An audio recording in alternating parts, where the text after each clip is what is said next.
Game day is finally amongst us, guys. Australia versus the U.S. starts in less than 30 minutes. It's going to be an incredible match. I'm very excited. The anxiety, the anxiousness is running through me right now, and I can't wait to see what happens this match and see if we can prevail and come out on top and win this game. There's obviously some news which we'll address here in a second about injuries. You know, I had a feeling that this was going to be the case with the United States with Christian Pulisic. We'll talk about what they're planning to do in this match, what formation they're planning to play. But we'll see what happens. It's definitely interesting. I don't know how it's gonna look when it finally comes to fruition. But let's see. Hi Will, hi chat. Appreciate Mister. Boss Day says no Christian is a huge bummer. Elon Don says USA. We'll see. But very excited to see what happens. Very excited to watch this game nervously too. We're going to really find out a lot about the United States today, guys. We're going to find out a lot about what kind of team they are. We're going to see how they play against Australia, who looked really good against Turkey. And, you know, Australia is a very physical team. So I'm very curious to see how it matches up, and they're going to play kind of what I thought. They're going to play with Adams as a pivot, which what he normally plays. They're going to play McKennie and Tillman in front of him, and they're going to play Ballo up top next to Pepe, which is going to be very interesting to see what happens. And guys, if you haven't already, make sure you hit the like button down below. It's USA Day. We're very excited.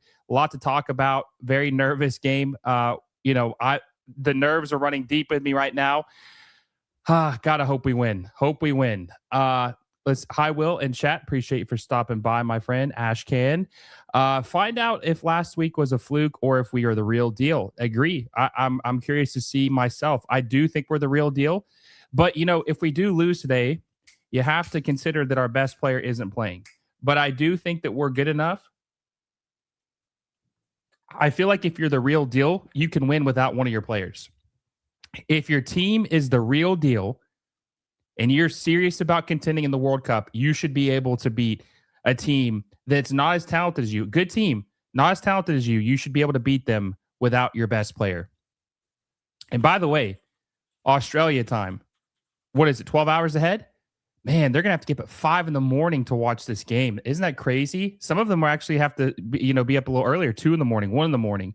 This is a super early game. I feel bad for the Australian fans. I'm not really sure why they didn't play this game at like 9 o'clock, because that would have been a better time for everybody. I mean, the Americans would have been able to watch it and the Australians would have been able to watch it. So this is a very random game that they selected to play at 3 o'clock in the afternoon, but we'll see what happens. See, DR and a technical stand. Okay, so from a technical standpoint, the United States are a better team even without Pulisic, but don't ever underestimate the Aussie fighting spirit in big moments. No, I agree with that 100%. We'll have to see how they play out, but yeah, no, I definitely agree that is true. You cannot underestimate the Australian team, because they're kind of like the United States in a sense, like I said, with their grit and their toughness. But we'll have to see what happens with them. I mean, how are we going to play without Christian Pulisic? And here's another thing I'm worried about.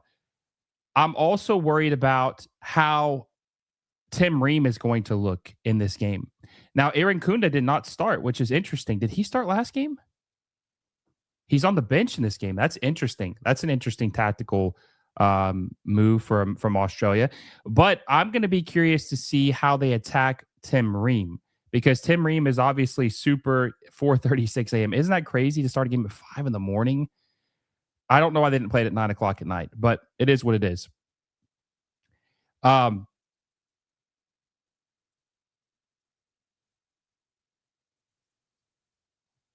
Anyway, I'm going to be curious to see how they attack attack Tim Ream today, because Tim Ream is obviously slow, and if they attack his side, it's going to put us in a bad spot. And I think Jedi is going to have to cover for him, or Tyler Adams are going to have to cover for him, and it just puts us in a bad spot defensively. And I think Australia could really expose us on that side.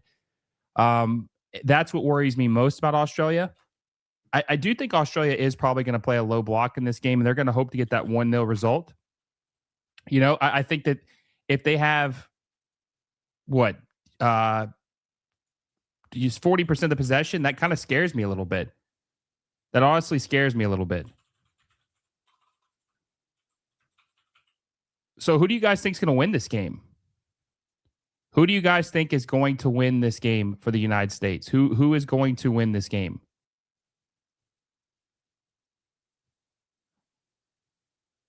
Who's going to win this match for the United States versus Australia? What do you think the scoreline is going to be?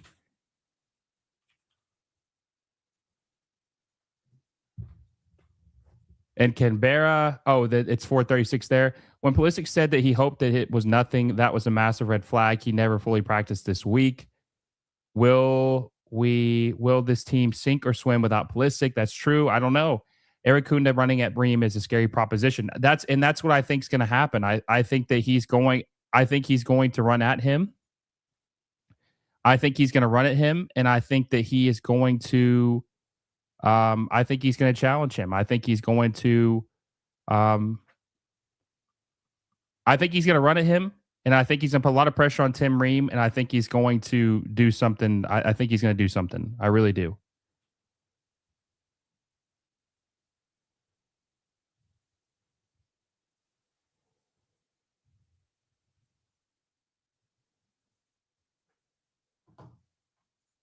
Let's see. Torre from Norwich seems like a dangerous player. He had 10 goals and 3 assists in 12 games. He's a little awkward on the ball, but he does have talent. He's very talented. US 2, Australia 1, Balogun and Pepe both score. Yeah, that's the thing I'm wondering too. I'll give my score prediction here in a second, but that's one thing I'm wondering too, is how is Pepe and Balogun going to work, because that's one less attacking midfielder. They're both strikers. They're both true strikers, right? Now, I will say Pepe is definitely a better playmaker than Balogun. Balogun's more of he's a great finisher, right? He's a lethal goal scorer. But Pepe's more of a distributor. He's kind of like an all-around forward. So I guess if you're going to play them next to each other, that makes a little bit of sense. I'm just wondering if they should have played Gio Reyna, though. I wonder if they should have played Gio Reyna next to in place of Pulisic. I wonder if they should have played him in place of Pulisic. That's the only thing that kind of worries me a little bit. And the low block, I just don't know if they've got I would assume that they can break the low block. There was someone saying that they thought that Timothy Weah should start, but there's just no way Timothy Weah should start. There's no way that Timothy Weah should start this game, because I don't think he's got the skills to break down the low block. I don't think he's got the skills to break the low block.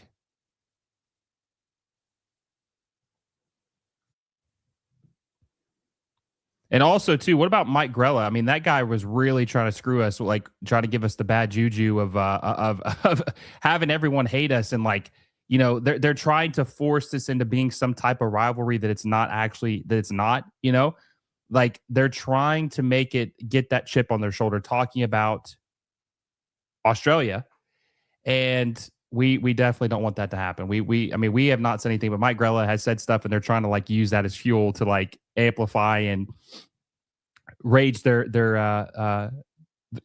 them for this game. USA 2, Balogun Tillman score. If you win this, you'll have to fight to do it. 2-2 draw, I believe, in Poach to keep US in the game. I wish we could have seen this top two together in the past friendlies. Yeah, I mean, there was a time and place where neither one of them played at all, let alone seeing them together. So having them both start is going to be very interesting to see. It's going to be very, very interesting to see what happens between the two.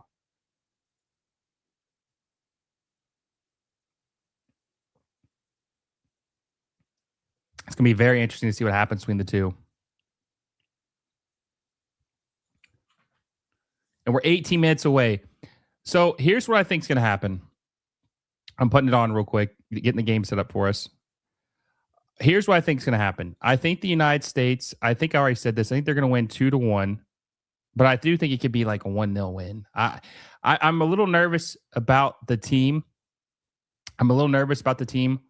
playing a defensive team like Australia, especially the low block. We need the thing with the United States, right? Is they need consistency. We always see flash in the pans of players playing very well, but we need to see them play very well more than just one game. So Balogun had a great game against Paraguay.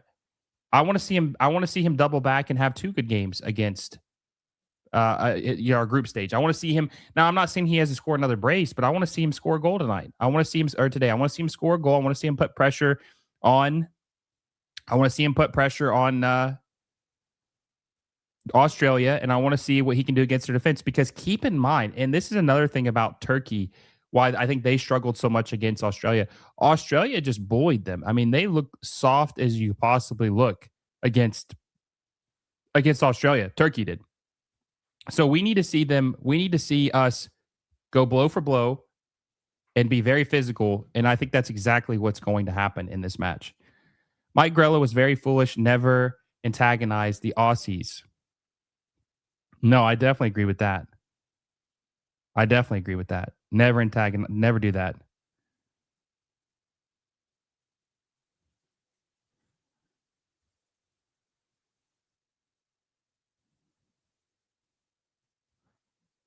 Kenny, how's it going, my friend? And obviously, you saw there was a lot of people talking a lot of crap about. A lot of people were talking a lot of crap about the USMNT when it came to. They were talking a lot of crap about the USMT when it came to the the Mexican team when they won against South Africa. They were saying that the US haven't played anyone hard and that it was a joke. Paraguay is terrible. I don't even remember what they called them. But they were saying something stupid. I don't even remember. They were bragging about their win versus South Korea, which, I mean, they did beat South Korea, but come on, like that was, I mean, come on. That goal was some luck if I've ever seen it, right? The bad goalkeeping play. So I think this US team is the best team in CONCACAF right now. Not that that's even remotely the goal or whatever. There's obviously we need to have bigger aspirations than that, but I think it's the best team in CONCACAF.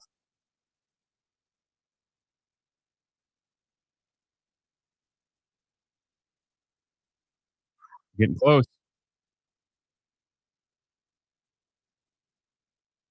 Getting very, very close.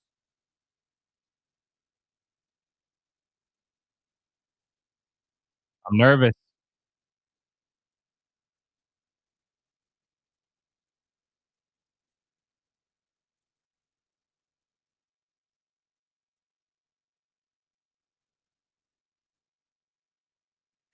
Getting very, very nervous. And okay, so who do you guys think has to have a big game in order for us to win? Who has to have a big game in order for us to win?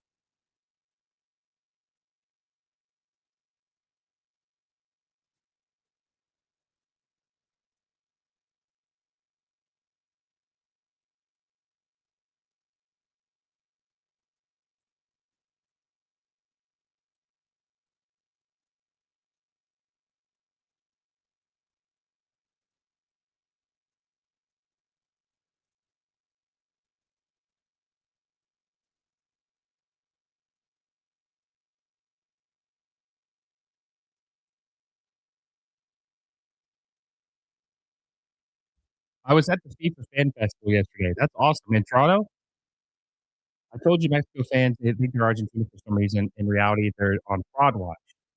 Mexico lucked into a win. Good for them, right? I was at the FIFA Fan Festival. If anyone lives in the World Cup city, I recommend going. Tickets are free and get announced on Twitter. Yeah, my buddy went to that not yesterday, but a couple days ago. My buddy, no, I think it was maybe it was yesterday. I think my friend went to that. My buddy that lives in Toronto. I think actually he did go to that.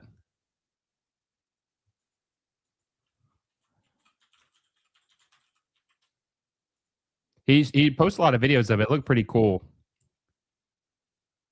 Yep, in Toronto. As always, Adams, but I'll say Balogun for who's most important to win. So Pulisic injury was worse than expected. I mean, I knew it was going to be. I mean, here, I'll pull this up real quick. I mean, we might as well, while we're waiting, we got a couple minutes anyways. I mean, look at this. I don't mind to share this real quick while we. I mean, hell, let's just listen to what he says. Let's just listen to what Pochettino says. Here, let's just listen to this together. Let me know if you guys can hear this. I'm sorry if you can't. Oh, shit. Wrong thing. Let's see.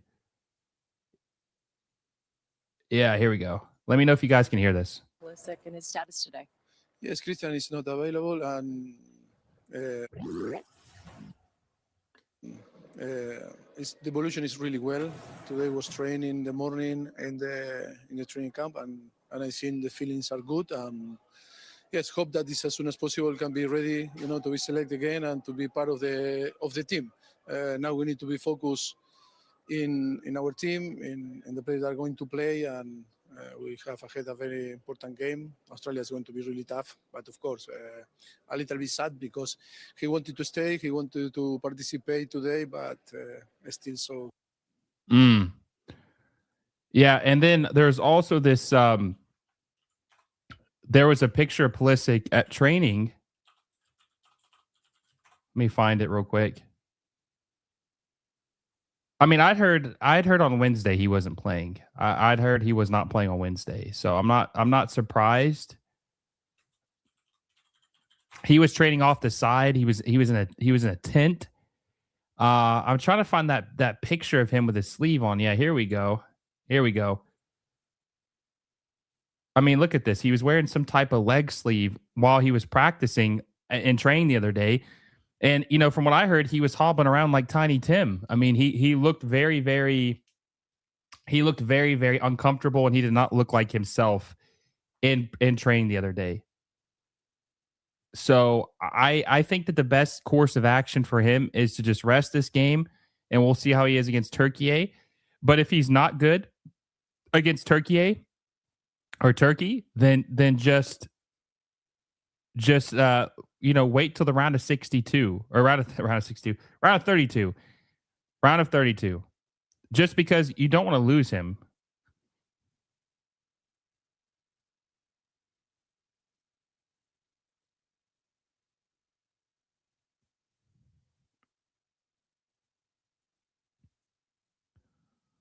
All right, 10 minutes away. 10 minutes away. Let's see. Let's go back to our score line. But this is the first game at Lumen Stadium since 2016, and they're about to walk out here. Chills. Let's go. Let's go. Let's go. Let's go. They got like a gleam around the American flag too, which is pretty cool.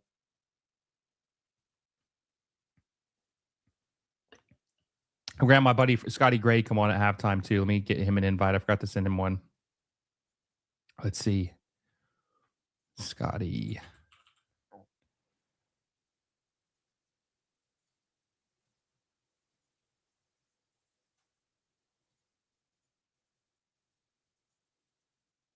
All right, sent him that.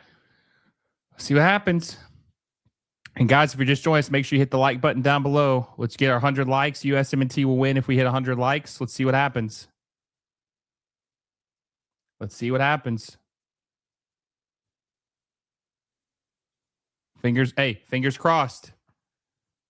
They're walking out. This is the big one.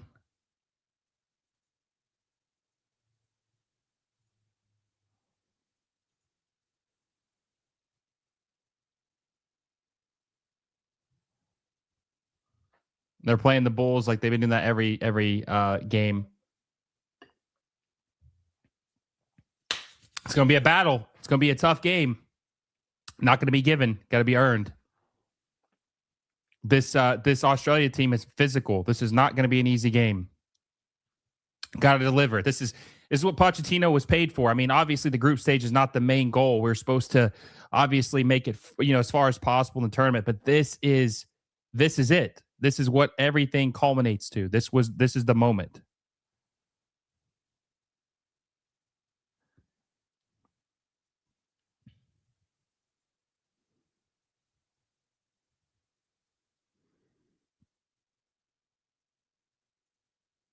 Oh.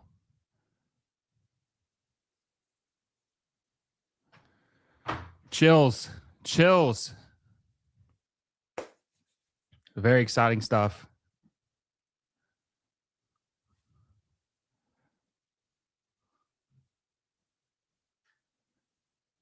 Well, he's got another week before Turkey. That's true. Hey, at least Pulisic is dressed. He is dressed. Good sign for next week. I think he's out, but I mean, maybe he could play if you needed him to. I don't even know if he's on the bench technically, but let me see if he's even technically on the bench. No, he's not on the bench. But I think he wanted to be. I think he wanted to be on the pitch though with his team. Like I think he wanted to be down there. But you see what I'm saying though. I don't want to go off. I don't want to go off on that because it doesn't really matter as much. But do you see why there's a lot of people that believe he's going to come to Major League Soccer? He played very well against Paraguay, built some momentum, and then he gets injured. Unfortunately, before the game, I think was when they said it happened. And now his stock is probably going to be lower. He's missing games. So I think that he's definitely going to. He's definitely going to.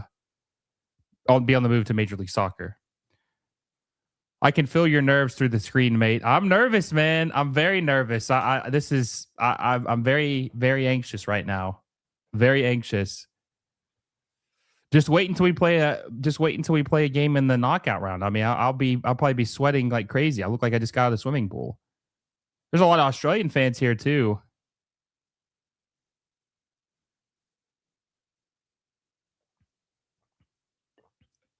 Curious to see how Patrick Beach. We didn't even talk about him. Patrick Beach is a stud goalkeeper from Australia. I'm going to be curious to see what kind of pressure we put on him tonight. He had a really good game against Turkey. That's one guy I'm going to be looking out for in this match. I want to see how he tests the young goalkeeper. You know, Derek, I forgot what Derek called it, but he called it something. He called it something like, what did he call it? He used the phrase when I talked to him about calling someone performing very well, not just a flash in the pan or lightning in a bottle, but he talked about someone having one good game and it not being like the norm or like what they really are. I wonder if Patrick Beach is going to be good.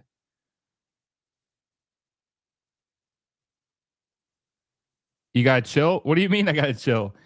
I don't know much about Australia other than they have wins over Denmark in Qatar 22, Peru, Qatar qualifiers, and Turkey. All right, here we go. National anthem. We got to do a moment of silence for the national anthem here. We're getting serious here. Nick says USA. USA. The U.S. will win 3-2. I hope they win. I hope they win. Here we go. Proud American.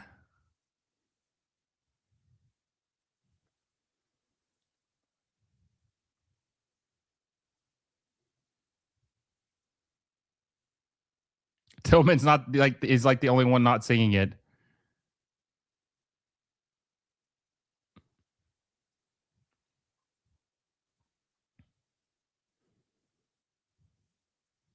God, you hear people singing, man. Oh, it's beautiful. Beautiful. This is it, guys. This is it. This is it.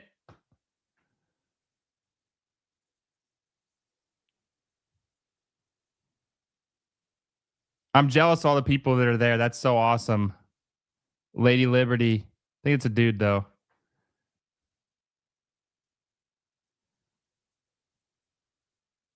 Brave. Let's go. Let's go. This is going to be a match. I don't even know if some of the European minds can comprehend this. Or just 3 minutes until kickoff. I'm so lit. Let's get it. Brilliant. Absolutely brilliant. Yes.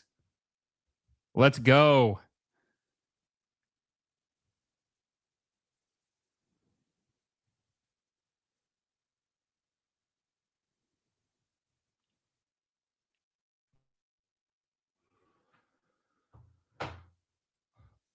Hopefully everything goes well.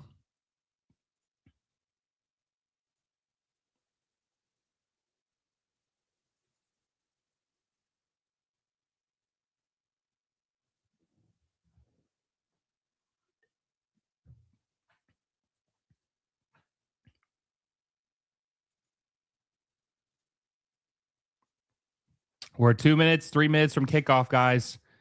Starting to get real. Starting to get very real.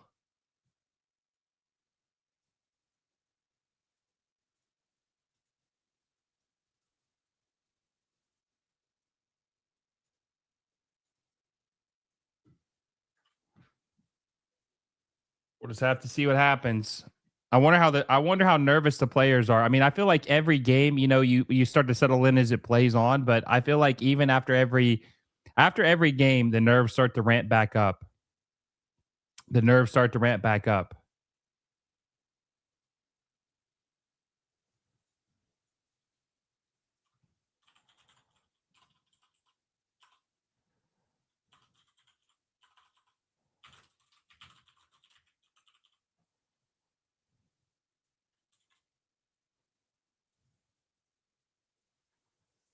You're that USA? Wow. All German officiating crew, even though they had different flags that look like under their names. But this is the loudest stadium in the entire United States. I'm pretty sure. It definitely is professionally. Maybe a college stadium is louder, but this is the loudest. This is the loudest stadium professionally in the United States. If the MLS higher ups don't take advantage of this fan energy, they need slapping. That they do. They need to be forced out, man. They need to be forced out for sure. And another thing too, Tyler Adams has a yellow card. So on here, it's got Pepe listed as like a left wing, like a left midfielder. I don't believe that. I don't think that's going to happen. But no, I agree. Like if they don't capitalize on this, man, something's definitely went wrong. Something has definitely went wrong if they don't capitalize on this. But I think that's what they're doing to a certain extent with some of the signings that they're making, even if it's not as deep of a team as we would have liked to have seen. As far as signings, right? See them like open it up completely.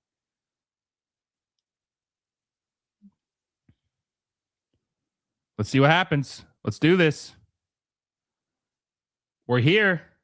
We're here, guys. We're here. Let's go. You can't take any of these moments for granted. This is amazing.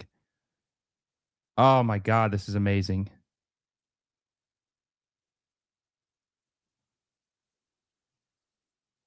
Let's go.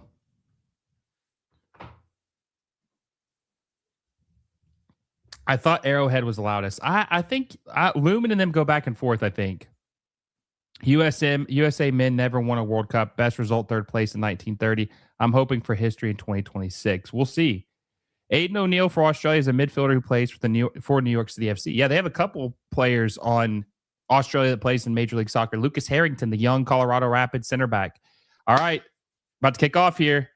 Australia's got ball first or possession first, so US will get possession in the second half. All right, here we go. Let's go. Let's go. Let's go. Hit the like button, guys, if you haven't already. Help us out. USA are playing game 2 of the group stage. Hit the like button. We get 100 likes, USA will win. That's what happened last time. 100 likes, USA will win.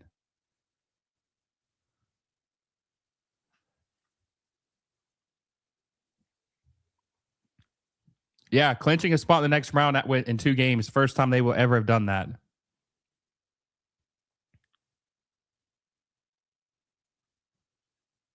Uh-oh. Torre. Ooh, right into Matt Freeze's hands. That's a bad giveaway. What happened there? Oh, Freeman, just a misstep from Freeman. It could have been a dangerous spot, though, for Torre.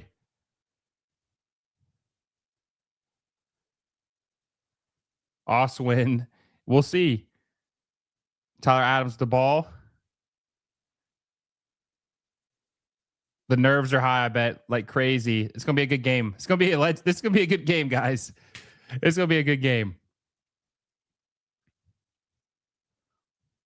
They're going to settle in a little bit. Tim Ream looking for Jedi. Too much on it into Beach's hands. But it's going to take some time to probably settle in. The nerves are high. The team's going to need some time to settle in. Oh, put that pressure on. Bad giveaway. Oh, my God. Bad pass by McKennie.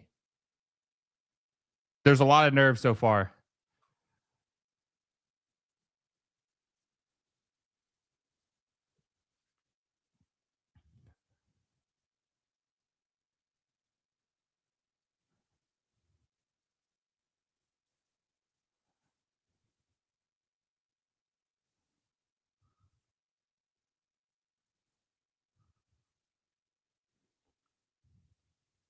McKennie. Looking for bad pass from McKennie. McKennie not looking so sharp early on. That was out. Yeah, that was definitely out. Come on. Trust me, the players will be feeling it. When I played, I felt it at times, and I was in the English non-league. I can only imagine how this feels. Did you see Jude Bellingham crying the other day too? I forgot to mention that to you last night, but did you see him crying? World Cups are just special, man. You know, especially if you play at home, that's just a different level. Some guys never get to do that.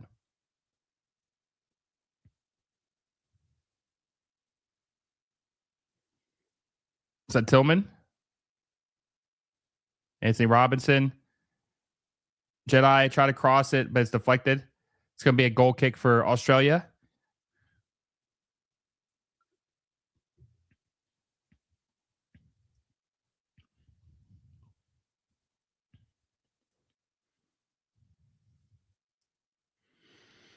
Yeah, we do wish we had him.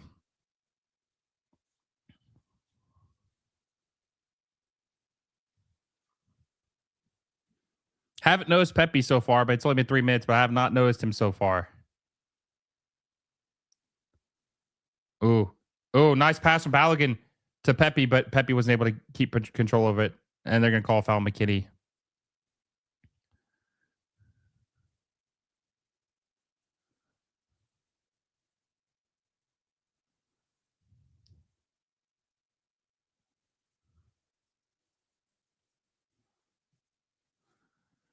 Yes, I did. At that level, it's not a surprise. Jude, that was incredible.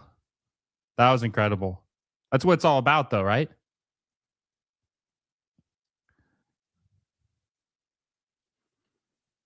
All right, Jedi, left side. Tillman.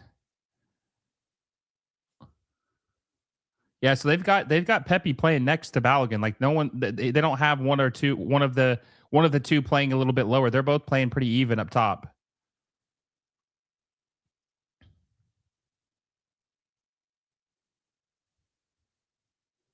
I'm wondering because Alex Freeman's been playing so well for the national team. He got that move to Villarreal. I wonder if they're going to let him play or if he's going to end up getting another move because he's obviously been good. All right, Tyler. Trying to break down this low block.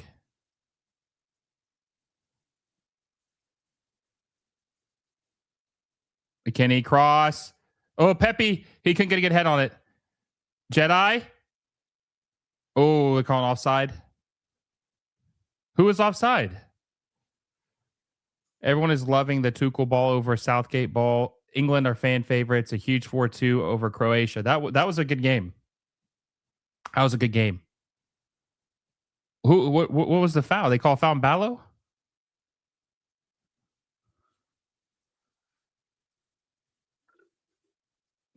Foul on Ballo, yeah. I guess they did. I guess they said he pushed him down.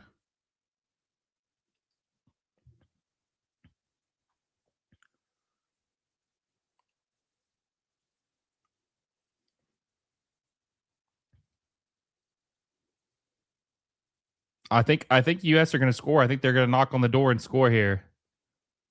I'm feeling good so far. Oh my god, that was a oh, come on, Chris. Come on, Richards. Richards looking a little shaky so far. Good takeaway though. Oh, good pass. Oh, Pepe mishit. They call a foul on that?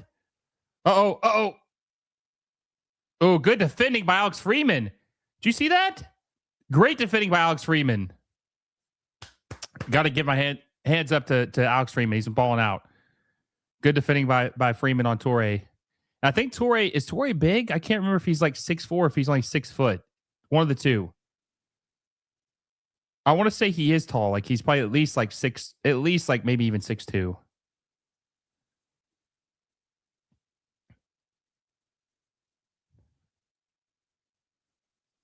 Look at Pepe, that effort. Pepe, run, Pepe, run.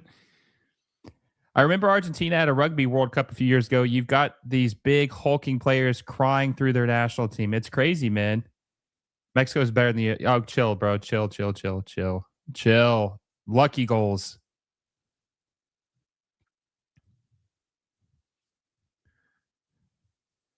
Ooh, bad giveaway. Were they able to get it? Oh, what the... Bro, he totally just fouled Tyler Adams. Is that a yellow? Bro, that's got to be a yellow. Let me see the replay on that. That's the last player we need hurt if anyone gets hurt. That would be the last player. Let me see the replay on this. Oh, that's a yellow card, bro. He just kicked him in the leg. Bro, that's a yellow. That's a yellow for sure. No call, though.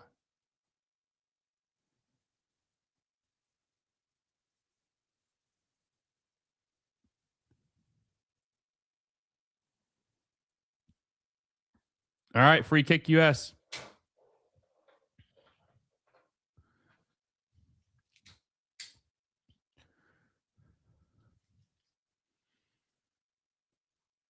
CONCACAF rules, I agree.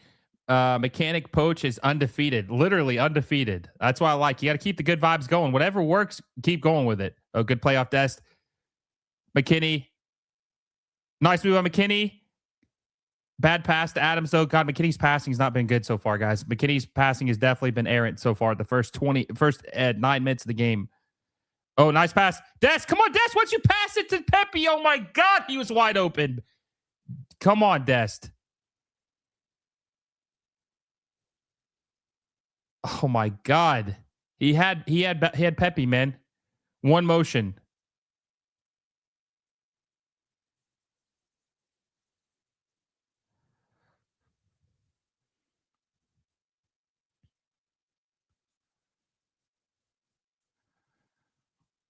Whew. 9 minutes in. 0-0 still. US are definitely dominating possession so far. It'd probably be 70-30 if I had to guess. Hell, it might be 75-25. Dest lays it off to McKennie. Come on, McKennie. Nice move by McKennie. Can he keep possession? He can. Nice move. Come on, Chris passes McKennie. Oh, nice pass to Pepe. Now we're pinging it around. That's how you beat that low block.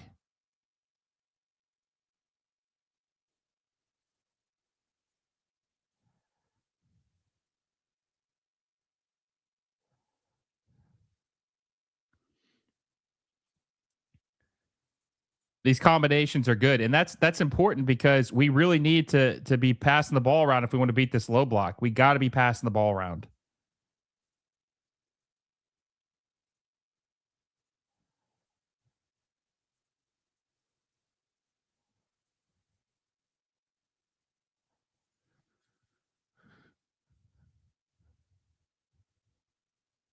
Jedi plays that wide to Ballo. Ballo gets a step ahead. Ballo! Oh, own goal! Own goal! Let's go! Let's go! Let's go! That's back to back. Remember, the first goal against Paraguay was an own goal.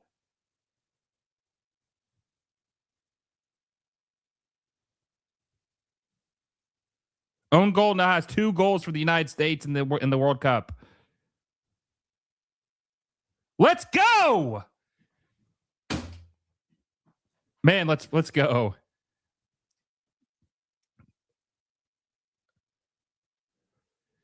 I'm tweeting right now.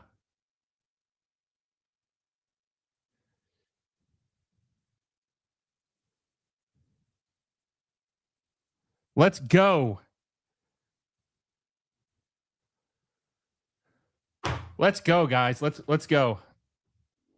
GG, vamos. That's like a replay of last game. It really is. I'll take it. I think the Seattle Stadium is louder than LA's, even though that one is completely covered. I'm telling you, I think that Seattle Stadium is the loudest stadium in the entire United States. It says a lot about Paraguay's display that Australia are trying to put at the Greater Barrier Reef in front of the goal. Yes. I think that the game's going to, obviously the game's going to open up more because Australia's got to score now. Let's go, guys. Let's go. Guys, 36 people. Listen, the game just started. Hit that like button. Help us out. Let's get the party going. US are playing Australia in a very crucial game, especially for the group stage. Help us out. Like the stream down below. Also, share with a friend. The more, the merrier. Let's watch the United States win this game, my friends. Let's watch it. We got to get that 100 likes for the United States to win. We got it last time. They won. Own goal in the first couple minutes. Own goal in this one too. Let's do it. Let's repeat it. Let's repeat it. Let's repeat it. Poach outfit is doing the trick. I do. I think Mechanic Poach is under construction, right? He's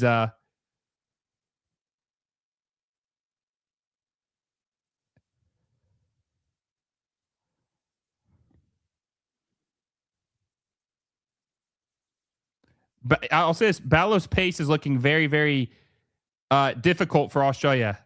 I think Ballow's pace is giving Australia a lot of issues so far.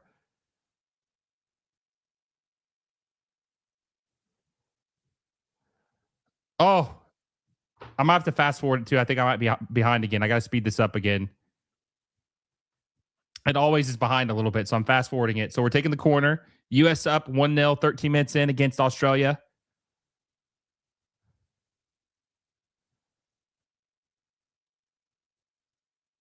It's still fast forwarding. That's a trick too, by the way. You can speed up to two times if you want to get up to like his, the live feed. Let's go. Andre says Australia are now going to have to open up a little bit. They are going to have to open up a bit. Arrowhead is 142.2 decibels. Lumen is 137.6. Interesting. More space for Balogun to run into. Man, Balogun's pace is giving them trouble so far. I'm telling you, it's giving them trouble so far. All right. Corner. Tillman. Oh, that was a good block. Oh, God.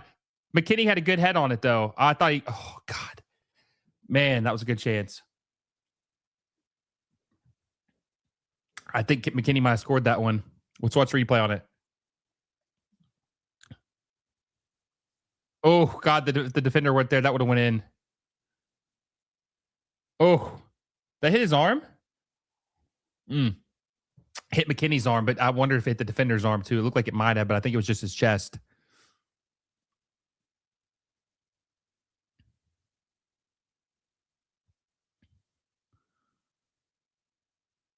Yeah, I don't think this Australia team is looking as good as they did against Turkey, right? Oh, that's nice play. Able to keep it in. Can Bal keep it? He can't. God, we're swarming right now. Good defending by Richards. Dude, we're like literally bullying Australia right now. We are bullying Australia right now.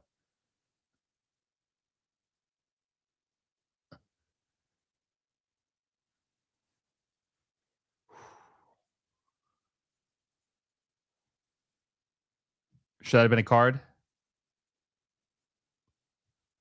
Probably not. Probably not.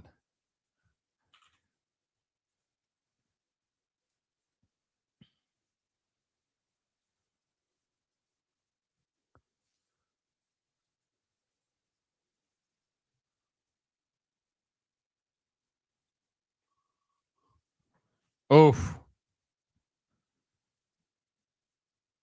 Yeah, Bosch just fouled the hell out of Weston McKennie.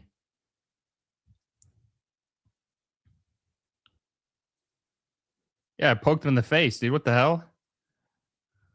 Did you see the assistant coach for Australia going like that wasn't a foul? Dude, he just poked him in the eye. What do you mean that wasn't a foul?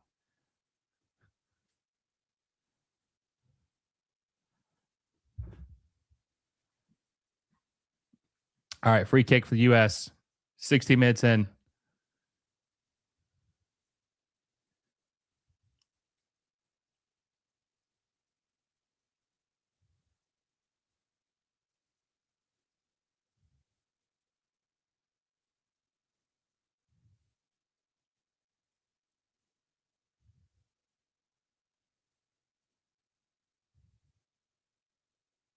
Tillman with the cross. Oh, McKennie flicked it up and went out of bounds. It's going to be a goal kick for Australia. I can only watch the game in Spanish, but at least they have the most exciting commentary. Yeah. Got to get another goal while dominating like this. True frustration foul there. That is. Thing is, you broke through Turkey. Never did. Oh, here we go. Here we go. Oh, my God. Tillman, that was a terrible cross. You got them out of their game tactically. We do. We do.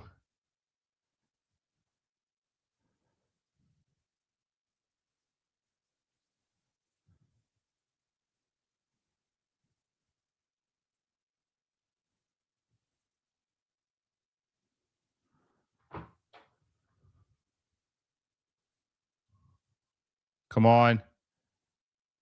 Called a foul on McKennie. Yo, what the hell? He's kicked the ball like right at his leg, dude. We are frustrating Australia right now. They are seething right now. Australia is seething right now.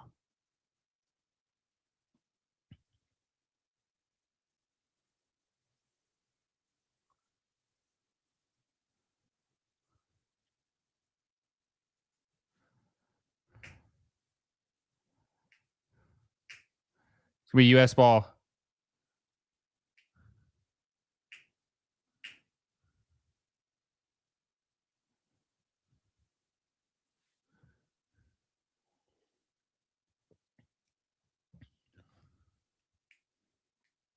$19 in. I really want the U.S. to score at least another goal, make me feel better about it. I mean, Australia look completely inept so far, but I do think they're going to make. Oh, nice move by Dest. I do think that they're going to make some substitutions in the second half. Probably a couple. Oh, Robinson was looking for Pepe. Can't get to him though.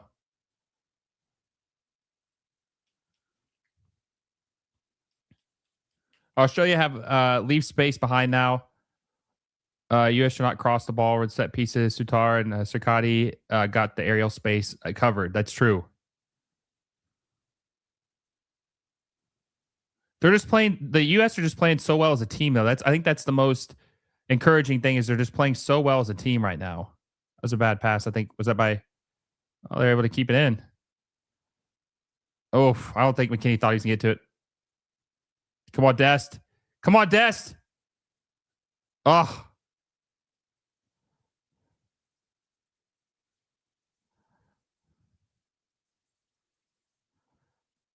Yeah, Torre's quick.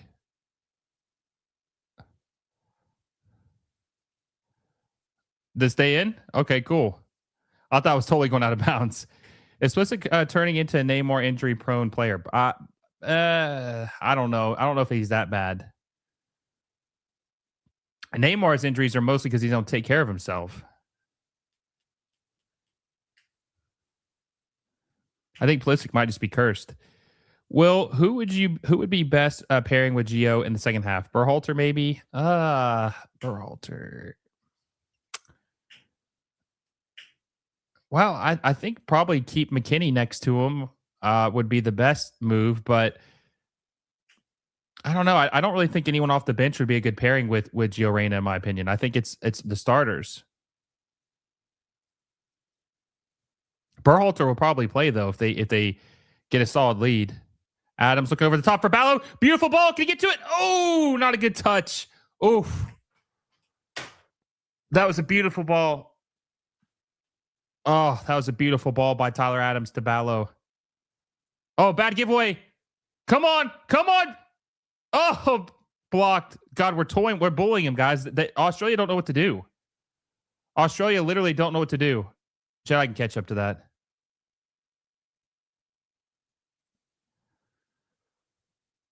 Yeah, we're playing good. We're playing really good right now. Roldan will definitely come in the second half. Seattle is his hometown. I don't know about that. I don't know. I don't think that really matters too much.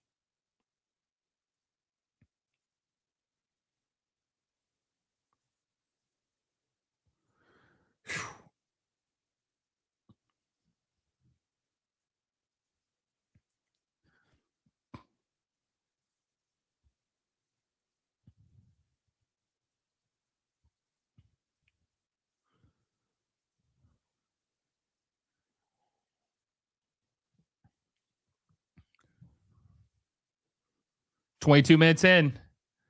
I can't wait to see what the possession difference is. I mean, it's got to be crazy. It's got to be like maybe like 75-25. It's got to be bad. I mean, we're bullying the hell out of them.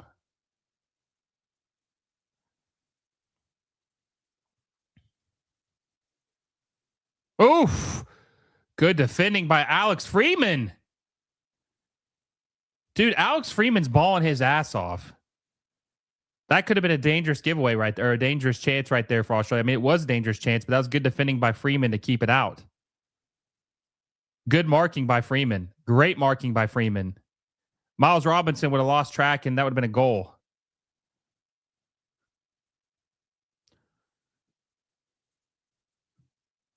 Don't give away corners. Souttar and Sakati are a threat. Yeah, we'll see what happens. Hopefully we can defend these corners. I feel decent about our corner defending abilities, but we'll see. Is that Pepe guard? No, that's Freeman. Yeah, Freeman's guarding him. I wish the Sounders would get to keep this grass pitch. What a shame. Yeah, I agree. It is a shame, but they got to have the turf because of the NFL team. All right, here we go. Cross. Too far back. It's going to be another corner. Another corner for Australia.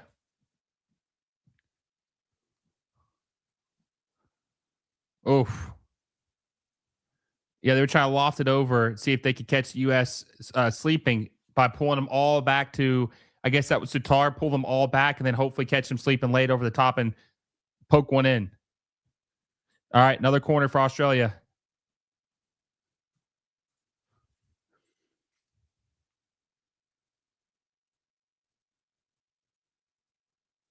All right, they fouled Matt Freeze. Goal kick US. Free kick US. All right, that's going to be the end of the first quarter, as they say, right? Hydration break. US 24 minutes in, looking very, very good. Chat, what are we thinking about the US 24 minutes in? What are we thinking about the US 24 minutes in, guys? How are they looking so far? I mean, we'll talk about with Scotty more in depth, but how are we feeling about the US 24 minutes in? Is this what you expected?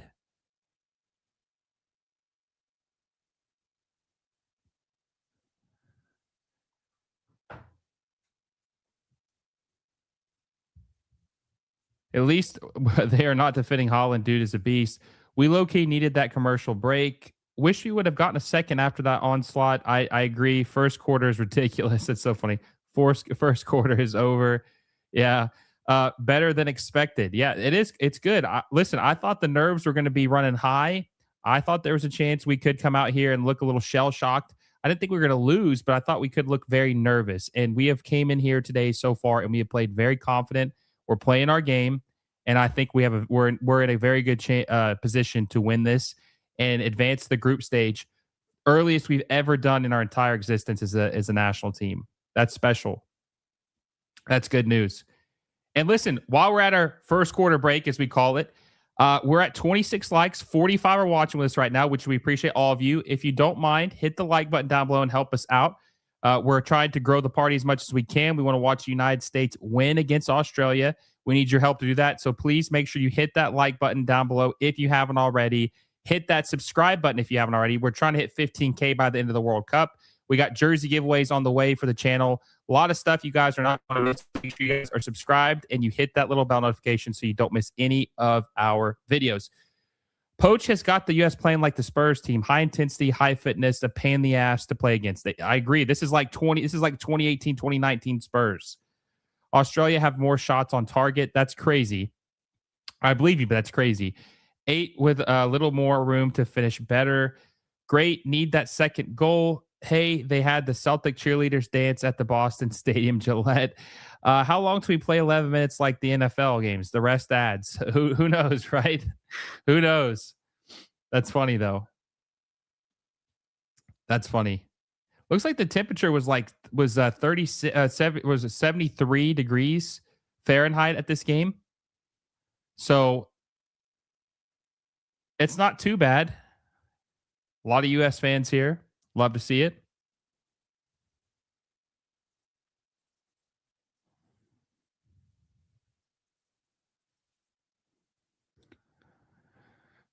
Wow, U.S. actually don't have as much possession as I thought. Maybe it's because like towards the end or whatever, but it feels like they've just dominated possession so far in this game. Like really dominated. I'm talking 70-30 at least. Here's another thing, too. If we win, which we'll talk about this later, but if we win, it makes you wonder if we should even play Pulisic in the next game. Where is your U.S. kit? It's in the mail. It's in the mail. I got 2 on the way. I got a away and a home kit. on the way. Thanks to our our partner at World Soccer Shop.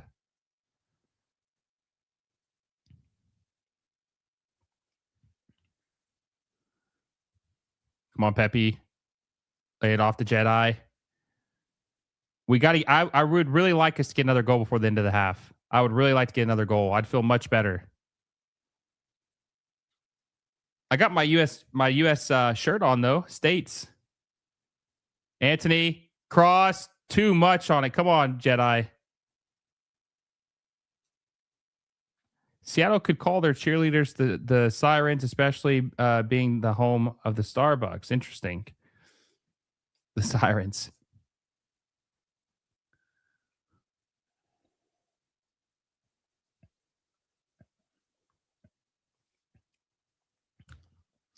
I'm not trying to be mean, but man, the sun is not doing the manager any favors with the hairline, man. All right. Beach boots it deep.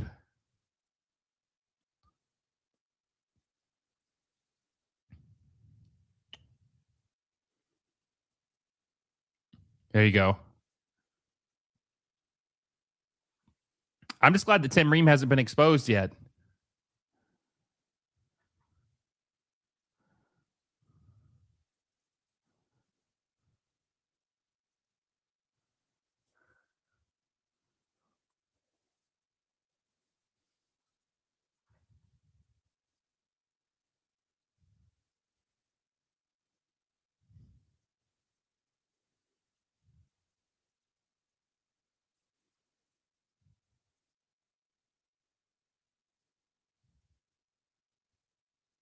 Oh, a nice pass from Robinson to McKennie.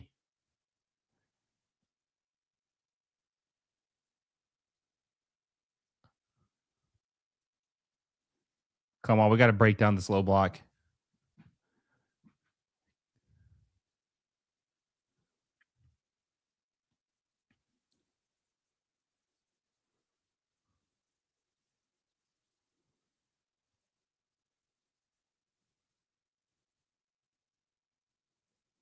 USA chance breaking out.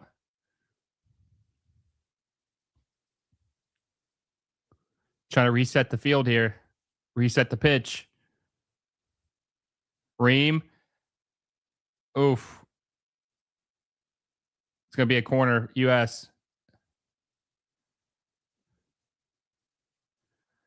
If there's one game they probably didn't need hydration break, it's this one. U.S. players are used to this weather, and summer in Australia is insanely hot. Yeah, it's like one of the hottest countries in the entire world.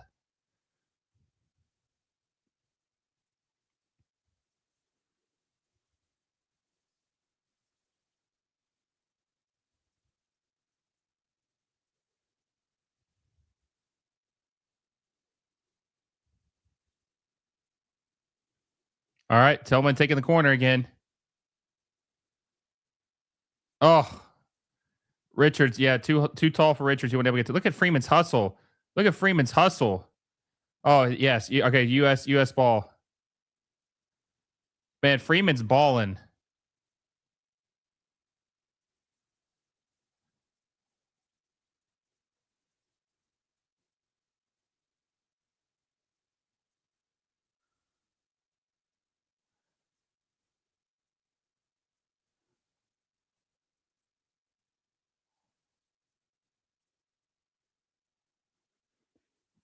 I'm surprised how Adidas was able to pull the USA and Brazil T-shirts. They are usually sold in Nike stores. Are they actually selling USA shirts for Adidas? Sorry, whenever I hear Aussie's manager's name, I always think of the Spurs old coach in San Antonio. Oh, Popovich. Yeah. Popovich. I agree. That's funny. Oh, Tillman just got chopped down. Yellow card. Yellow card for Australia. Same. Interesting. That's interesting about the Adidas. I didn't think that was even possible. Oh yeah, he just clipped in the back of the calf.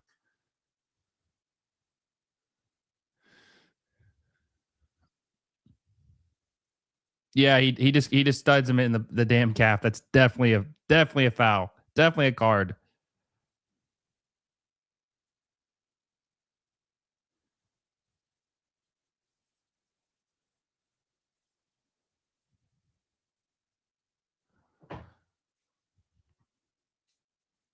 All right. Jedi's taking the free kick. Oh. Australia player got tripped up. Going to be a foul on us. Free kick, Australia. USA and Brazil. I bought some. Interesting. Messi would have gotten away with that. I mean, I'll be honest here, that's a good point, because that foul that Messi did have was like pretty bad in the back of the calf, but there was no call. He definitely cleated. He studs up the Austrian, not Austria, the Algerian player in the back of the calf. Card unless you're Messi.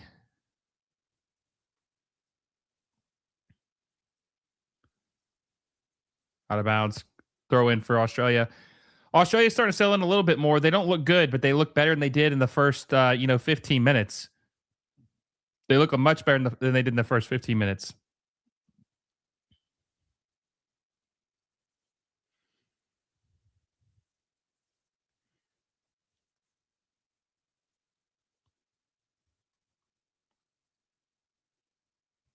Oh, good play by McKennie. Can we keep it? Oh, it's getting chippy. Oh, it's getting chippy. My crush Morgan at the stadium, but don't tell my wife. Who Morgan? Who is that? Who they just showed behind in front of Casey Keller? Game's getting chippy. Game's getting very chippy.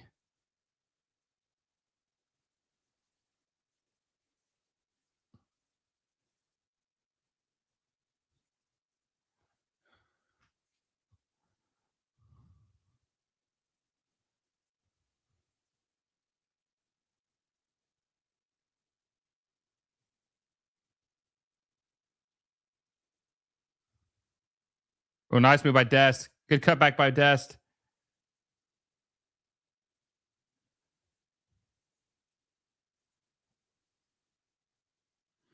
This US team is just so much more talented than this Australian team. It's not even close.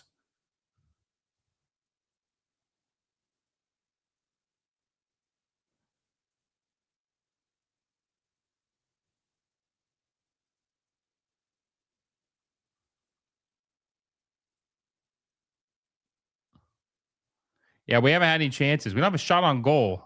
It's crazy. Everyone's going to clown us for that. Oh, nice move by Ballo. Ooh. Ballo's calling for the foul.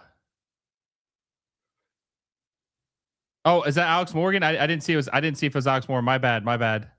I know Alex Morgan.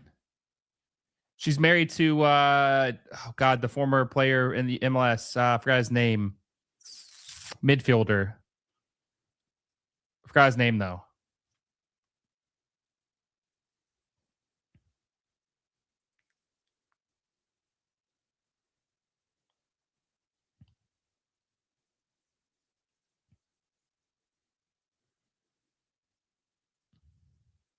Oh, Tillman tries to spin. No call though. No foul. Good defensive work by Tillman.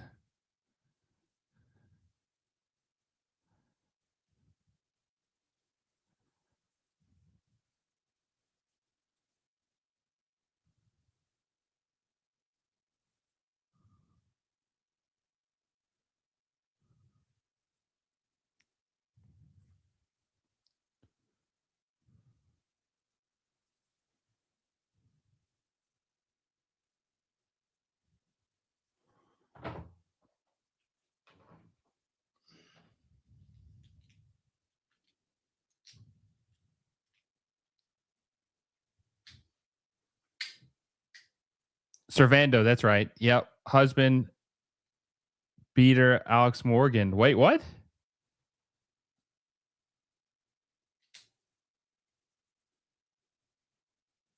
Oof.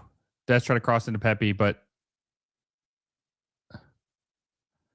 they just booted away. It's going to be throwing for the U.S. 37 minutes in, 1-0. One of the best memories was coaching U16 military kids when I was in the Navy. That's awesome. That's awesome. Oh, out of bounds. Going to be Australia's ball.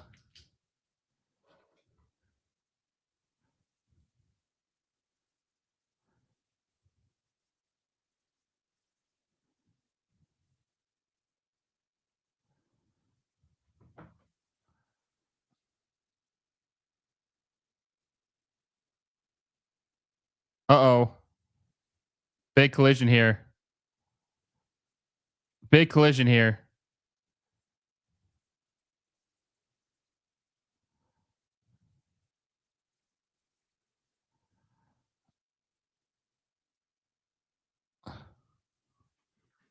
Let's see the replay on this.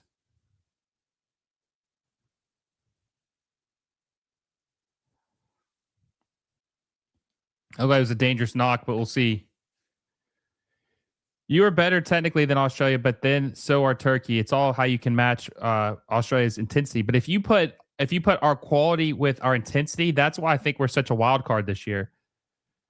Fun fact: Seattle has a rugby team in the so-called Major League Rugby. Interesting. So far, you are. Turkey didn't, and we saw what happened. That's true. What's the replay? I want to see what happened to Freeman.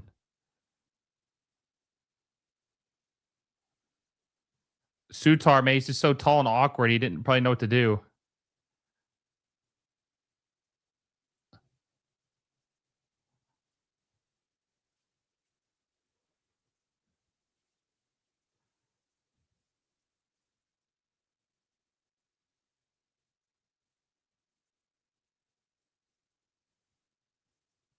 Okay, so Alex Freeman's good.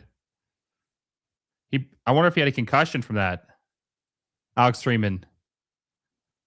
Hopefully he's good.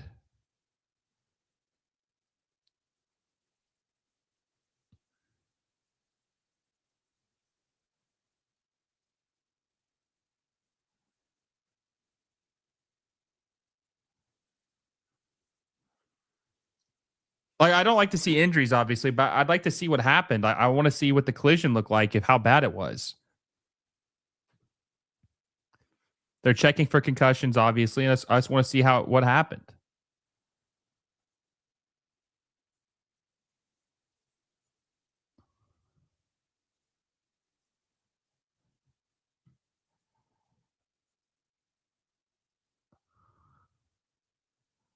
There'll probably be a lot of added time to this game.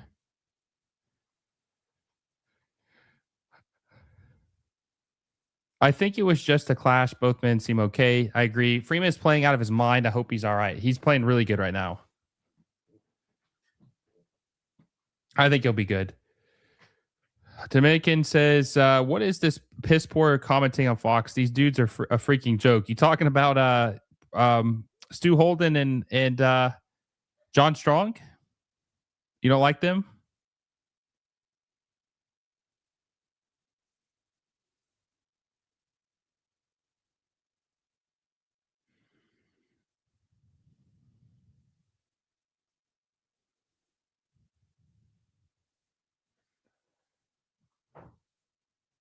Yeah, I mean they're I've heard worse.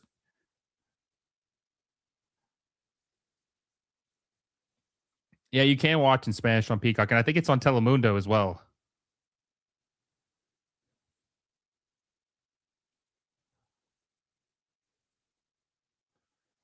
They can't commentate soccer. They don't call the plays. They're talking about previous games, American football.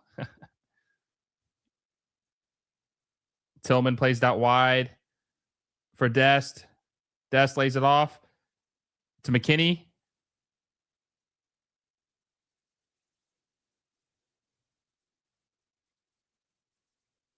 Oh, he's looking for Pepe.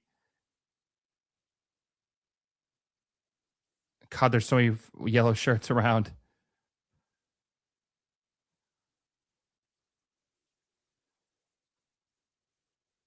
Oh, nice move by Desk. Can he keep it? He can. Oh. Can Tillman win it back? He can. Look at that work rate by Tillman. He's boxing him out.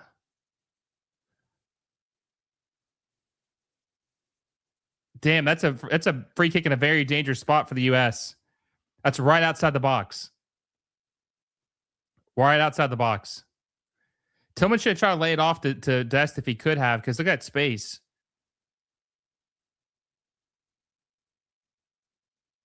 I know he should have taken that. Would have been a penalty.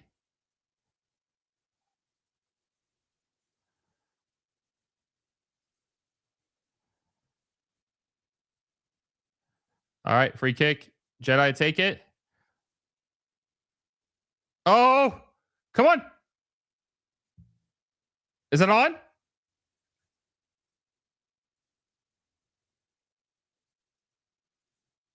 Oh, I want to see a replay on that. The defender really wants McKennie's shirt. Let's see. I want to see the replay on this. I want to see the replay on this.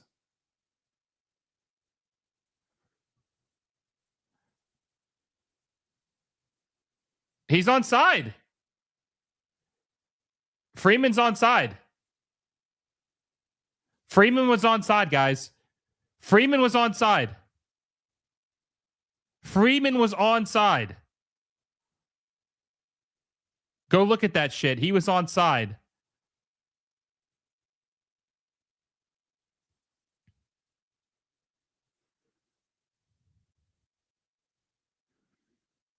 Dude, Freeman was 100% onside.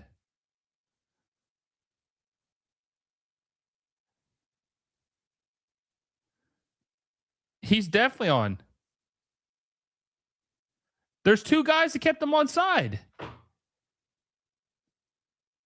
He was onside for sure. 100% he was onside. Yeah, the other player was offside, but he was on. Come on, baby. That inside. Balogun tries to play the ball too, so I don't know. We'll see. Goal. It's a goal. Here we go. Hold on. Let's see. I can't hear anything. Let's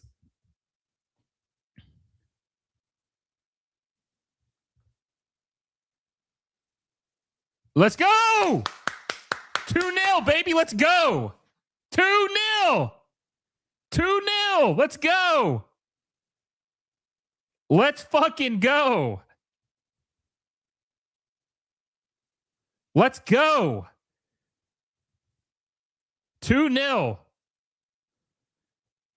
Mexico or frauds, by the way. Just want to put that out. Mexico or frauds. Just want to say it out there. 2-0. Alex Freeman. Let's go, baby. Let's go. Let's go. Vamos.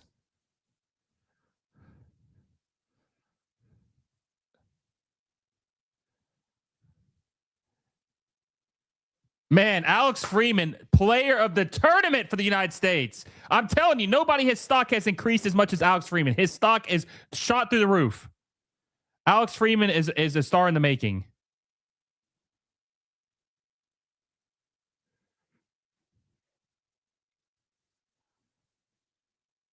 Wow.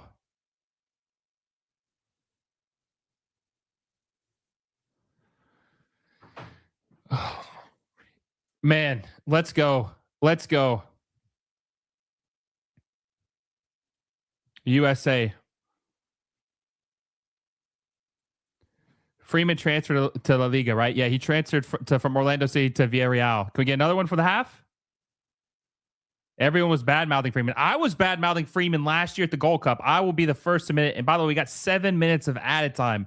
7 minutes of added time. I was bad-mouthing him at the Gold Cup last year, but he's proven me wrong. He's proven me wrong.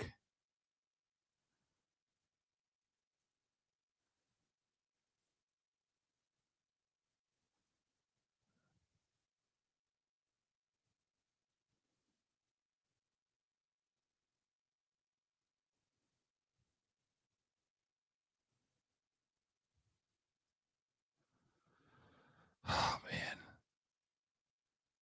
man. Beating the scrappy Australia team is a huge. I mean, this is big, guys. This is big. Like, I know people are going to downplay it. They were saying that we were going to lose to Australia. They'll probably make up excuses saying that this isn't an impressive win. Like they try to say the Paraguay game wasn't impressive. This is impressive. It's a tough team. It's a team that absolutely bullied the hell out of Turkey. Crossed by Tillman. Foul on the U.S.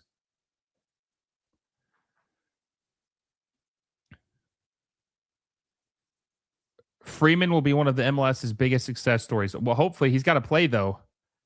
He's got to play though for his club. Tex said he did not believe Freeman had a high ceiling. Well, I mean, listen, we can all be wrong, so it's all good. Good on Poach to expand the net to get a look at more MLS players. Yeah, I mean, he's the one that got Freeman his chance, and Freeman has proven him right. Freeman's stock is blowing through the roof right now. Let's just see if he can play, because Alex Freeman's got talent. He just needs to play. Uh-oh. Foul. Oh, never mind. Handball in Australia. Let's go.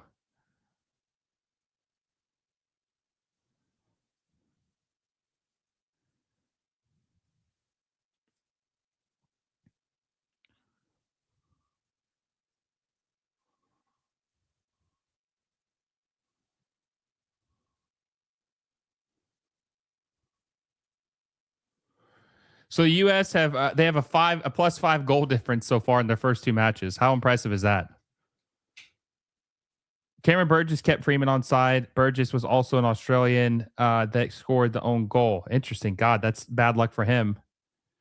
This is almost as impressive as the Paraguay game. So far, you're matching Aussie in intensity. I'm telling you, I think we are a dark horse. Are you guys starting to believe we're a true dark horse? Scotty's trying to pull Freeman's shorts down. I mean, I feel like we're definitely a dark horse. Cameron Burgess should be substituted. It's not his day. The ref is on point today. I think that's true. I don't have a lot of issues so far with the refereeing in this game.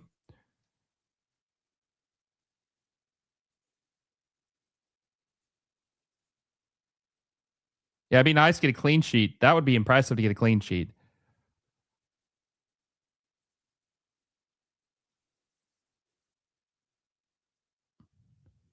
Oh, come on, Tillman. What are you doing?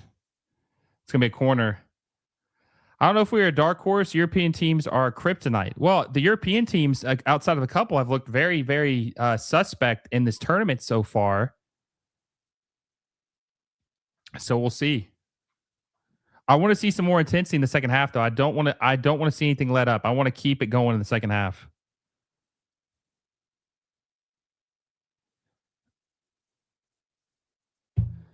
I'm still worried about our back line when we play an elite competition. Yeah, I understand, but man, I tell you what, the formation we're playing right now, Freeman, Richards, and Ream look very good.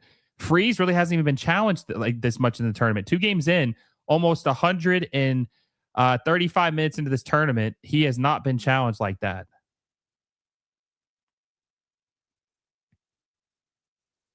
Ooh, Balogun got hit in the back of the head. No call, though. Let's see. Worry about our backline. Take it game by game. It also depends on what your definition of dark horse is. A dark horse, I mean, is not a favorite team but a team that could be sneaky enough to maybe win it. That's my thing. A dark horse, a team that is sneaky enough that if the cards that they could win it if everything goes right. That's what I consider a dark horse.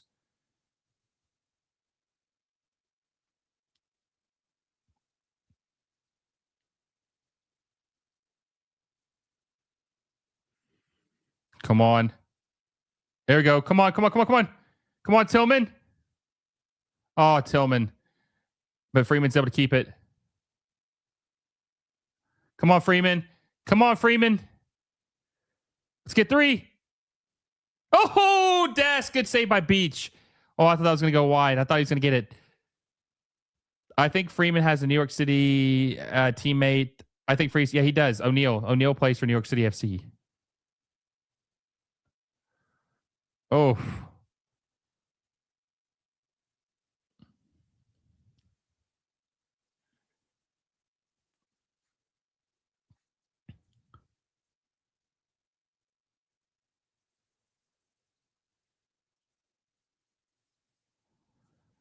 Goal kick.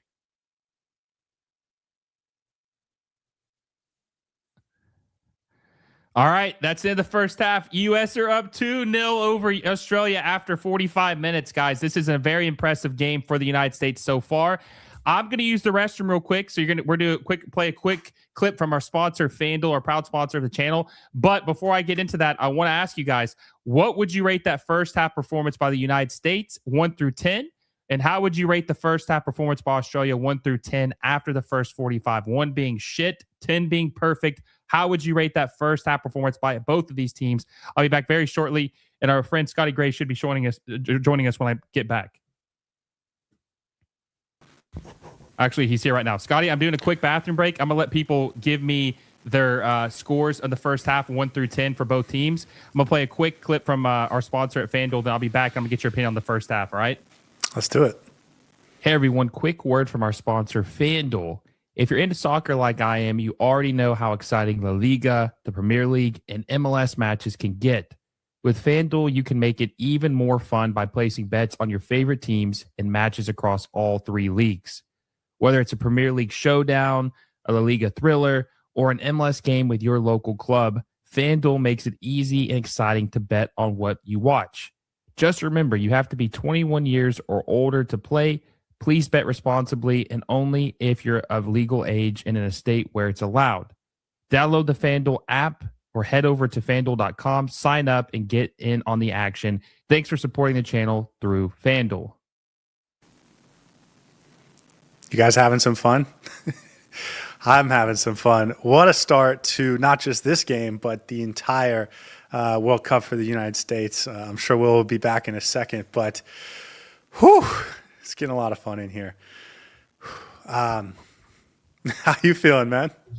I'm feeling good. I'm feeling very good. I think the United States are proving that they are a dark horse in this tournament. I've said that since I saw their performance against Paraguay, and I was nervous about this game just because Australia is a very gritty team that they're very defensively sound.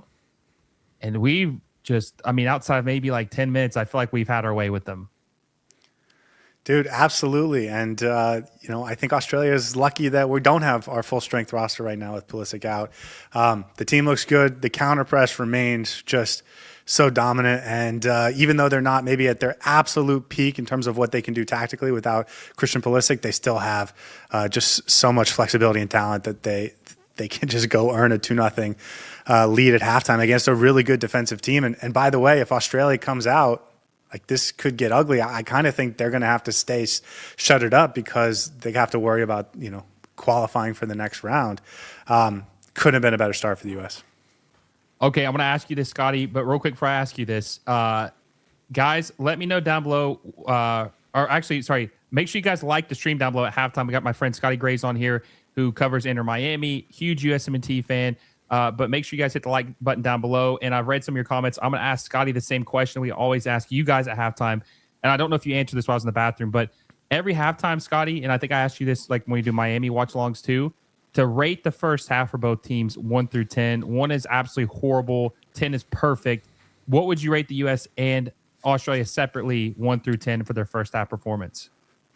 Probably an 8 for the U.S. I mean, just really good. I think there's like a couple moments where you would want back, but especially when you consider things going their way, a guy his trail foot being what keeps you on side for a goal, obviously the own goal, like you've gotten exactly what you've wanted, but you've also put in the performance that you wanted. Maybe not quite as good as Paraguay, but if we hadn't have seen that a week ago, maybe this would have been a 10. But the standard is so high, I think, with this team right now that I'll go 8 for the U.S. And then for Australia, not that bad, 5.5. Like it hasn't gone your way, but they haven't been terrible by their own standards. They're playing a really good team right now in a road environment, and things have gone the other team's way. Yeah, I would give the United States an 8 as well. It's not perfect, but it's definitely above average, right? And Australia, I'd probably be a little bit less bullish on them. I would probably give them like a 4, I would say. Not a 3, not a 2, not a 1, probably a 4.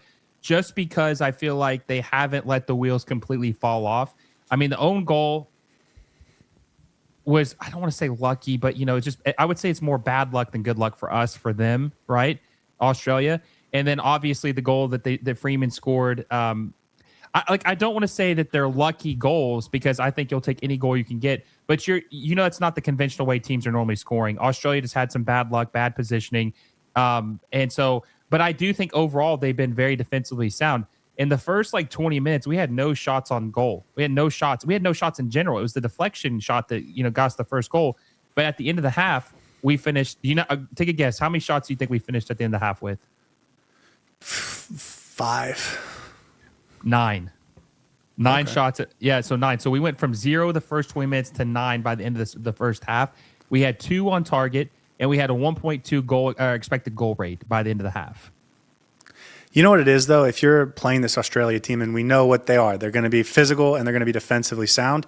You want to grab control of the game first, and then as you're starting to see how they're reacting, as you're starting to pull them apart, it's exactly how you want it to go. You want to see it sort of start to open up more and more and more, and as your team's figuring out, okay, where are they strong, where are we weak comparatively, you can start taking a little bit more of a risk. You can start getting in deeper and more dangerous positions. So I actually think that's how you want this type of game to go if you're the U.S., and especially if you're not just in control, but feeling more and more confident that you have total control of this game, which I think is what the U.S. saw as they were playing this game.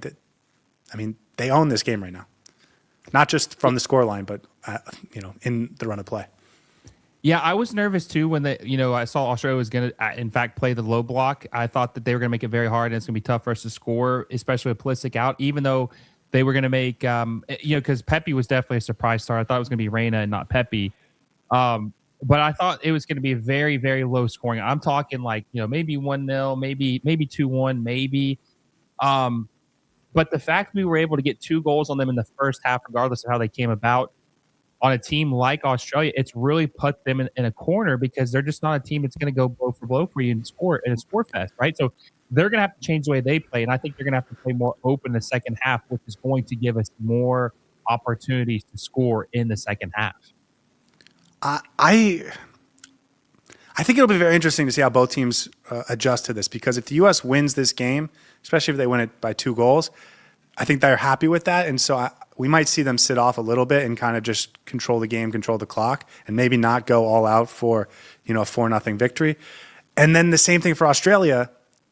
2-0 loss is not great, but also the worst thing that could happen is you lose this game, lose to Paraguay, and even though you got 3 points, fall out of the knockout rounds on goal differential. So I'm not actually that confident that they're going to come out and really play, especially if it's only 2-0, because a real ugly scoreline for them could sink their whole tournament, especially after such a great start. I think Australia might try and play this conservatively, if I'm being totally honest. And especially if you think about some of the guys the U.S. has to come on in the second half, Gio Reyna, Tim Weah, they have real goal scorers that can really hurt you. So if I'm Australia, this is a real conversation to be had. Are we going for the next round? Do we want to show that we're brave and give ourselves confidence for the next game?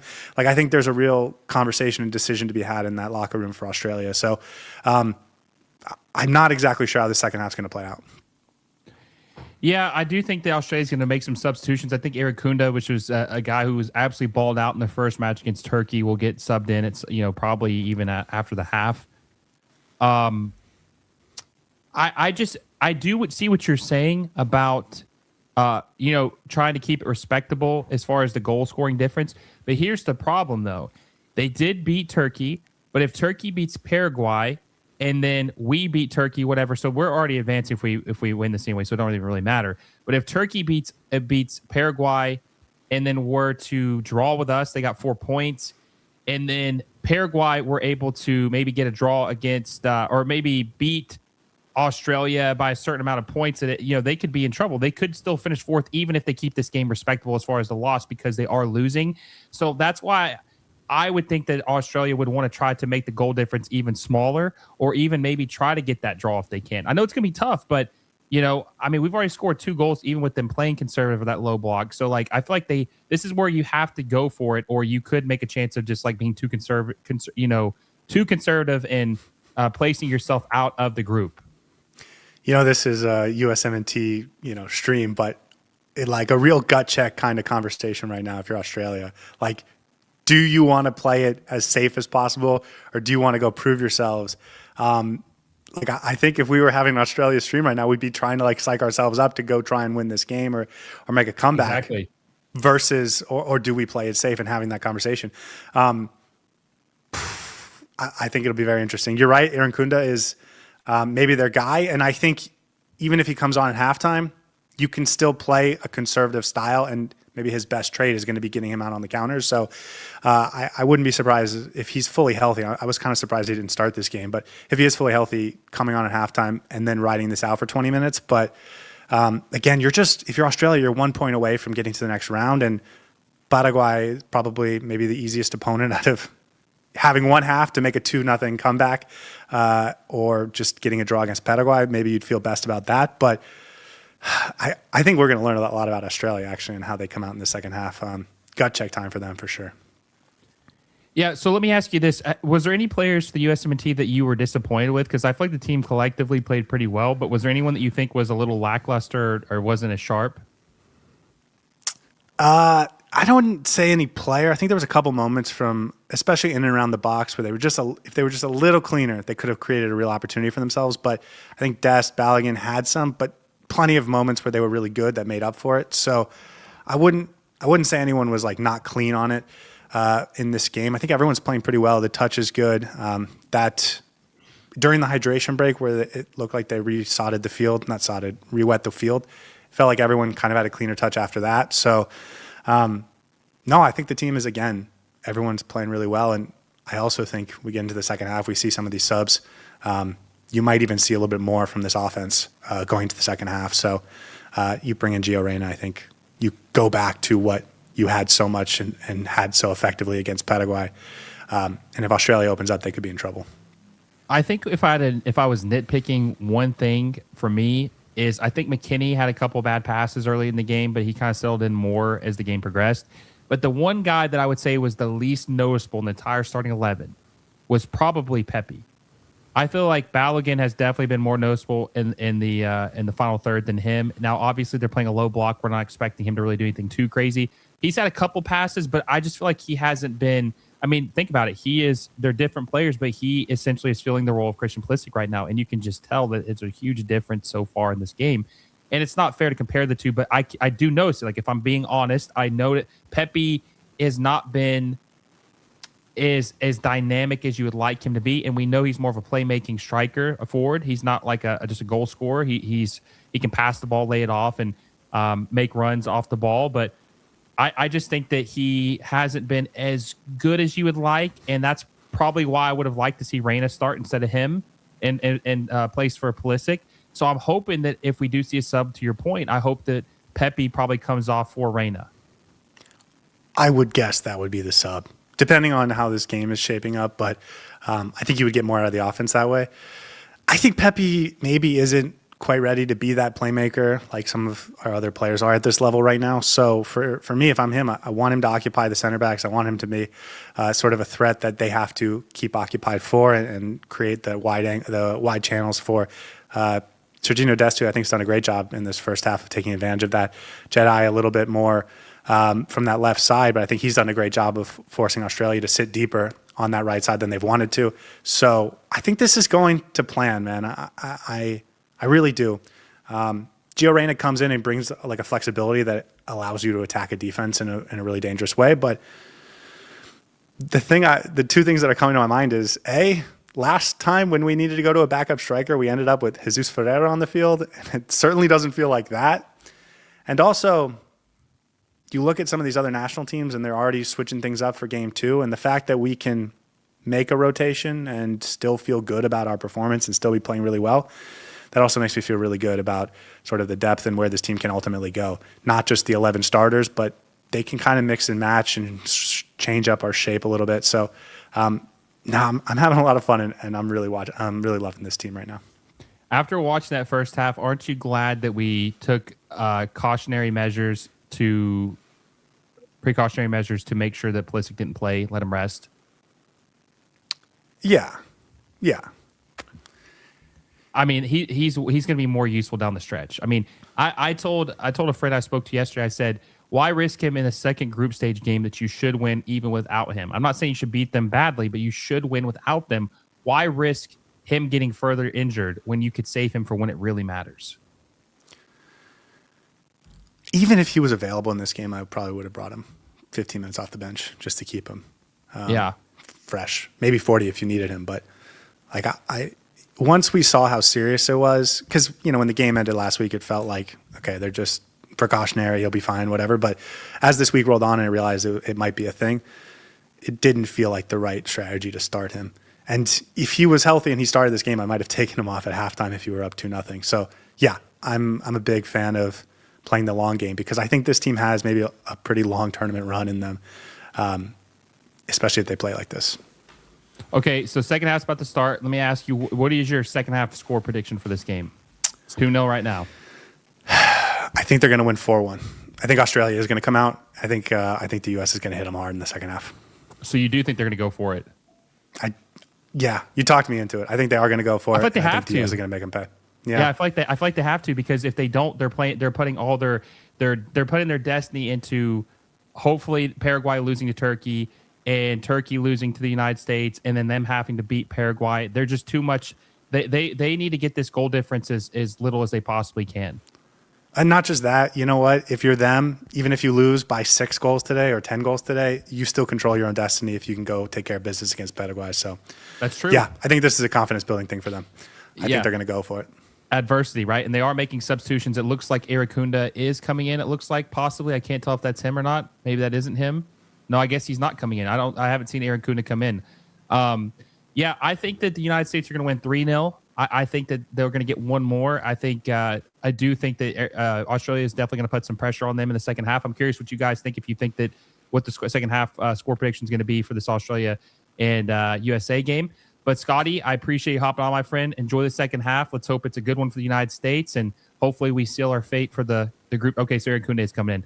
Hopefully we seal our fate for the group stage, and we go ahead and advance after the game today. Appreciate it, man. Always fun to talk to, and we'll chat again soon. We'll talk soon. USA. As my friend Scotty Grays has Drive Pink Dialogue. We'll see what happens, guys. Second half's about to start. Hit that like button if you haven't already. We're at 31 likes. Let's try to get to our 100. We got 48 of you in the chat right now. Appreciate everyone who's watching the game with us. USA are rolling right now. Make sure you hit that like button and subscribe button if you haven't already. We just put it deep. It's going to be a throw-in for Australia.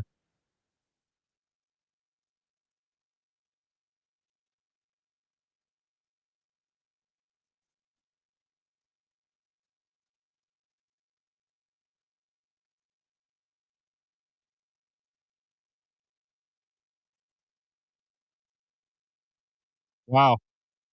Is that throw-in? Wow, throw-in right there. That was like perfect. That was perfect. I believe the USA. I'm telling you, USA are dark horses, guys. I'm telling you.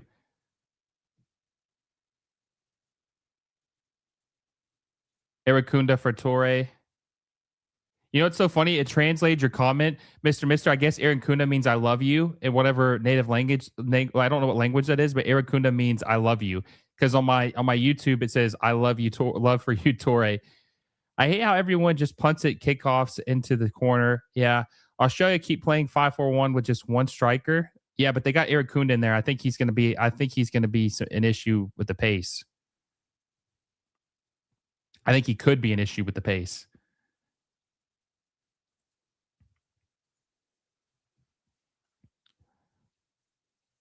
Jason Correa came on for Cameron Burgess. I'm not surprised. I'm not surprised by that.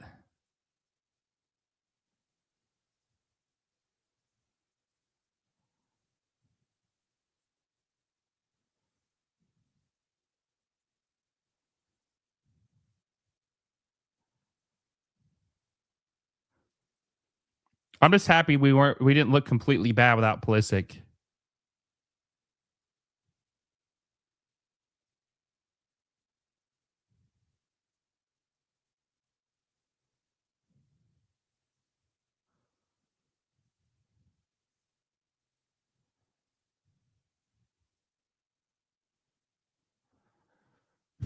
Yeah, Turkey plays Paraguay tonight. I'm going to be watching that one. I'm not going to do a live stream for that one, but I'll be keeping a close eye on that one.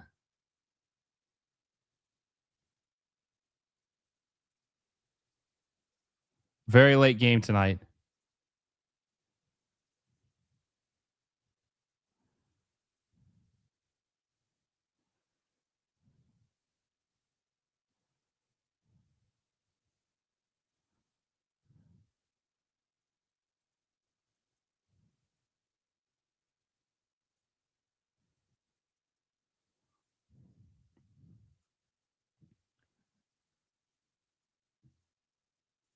Looks like they're trying to do what PSG is doing, a kickoff. What we should worry about is the pace when we have Tim Ream in the back. No, I agree. I think Irankunda could be devastating for him. That's what makes me nervous.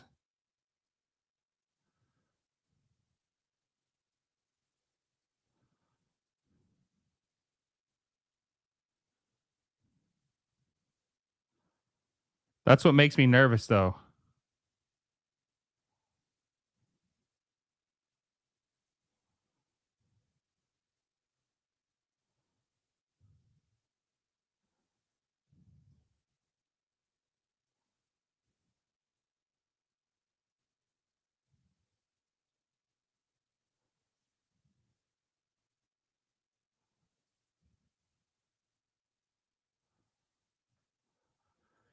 You played pretty well so far without Pulisic. I'll be in bed for Turkey versus Paraguay. Yeah, I'm just gonna watch it. I'm curious what happens. This is the first half. How has the game been? It's been pretty good so far. USMNT look very good against. I think they look very good against Australia. Australia hasn't completely fallen off, but they haven't completely fallen off. But USMNT have looked very strong against them. Very, very strong against them.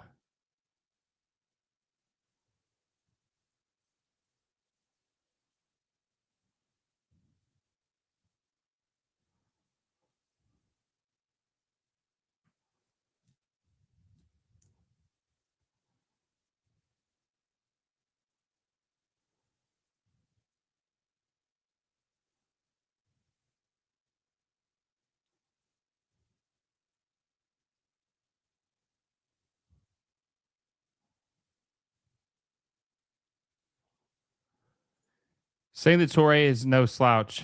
Yes, no, for sure. Sorry, the pace merchant Tim Ream sarcasm was a flyby. No, Irankunda. That's one thing that makes me nervous. But let's see if we might be able to add on to this. I think we are going to add on to this. They're not playing as much. I don't think that they're going to be able to play as defensive in the second half. They're going to have to go for it. Not really sure why he didn't start Irankunda in this game, though.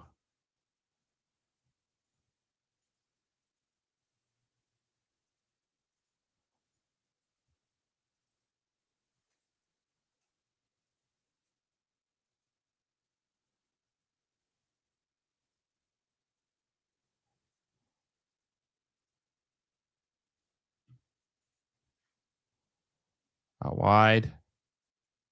Tayano crosses it. Oof. There we go. Come on, Bello. Come on, Bello. Come on, Bello. Come on. Shoot it. Oh, my God.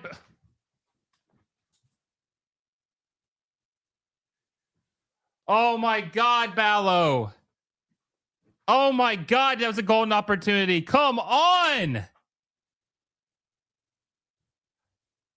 Ballo.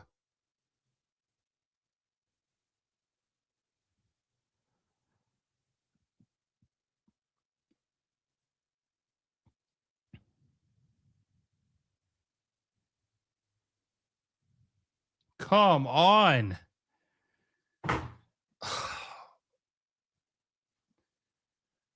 Well, last time we stopped playing aggressive, we conceded a goal. Parking the bus is not in this team's makeup. That's true. Oh, Paolo should have had that. Oh.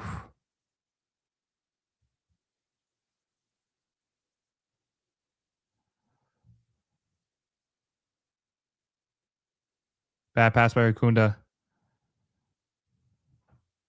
Dude, Ballo should have finished that one. He 100% should have finished that one.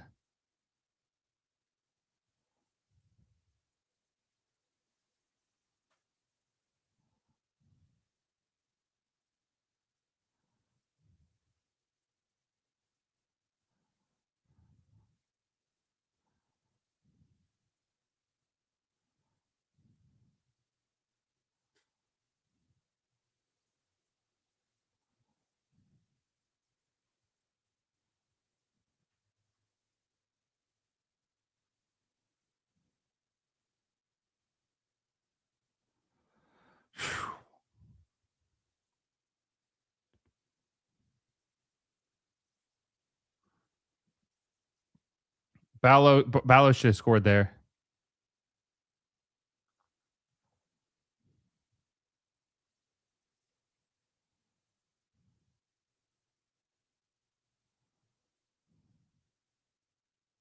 Oh.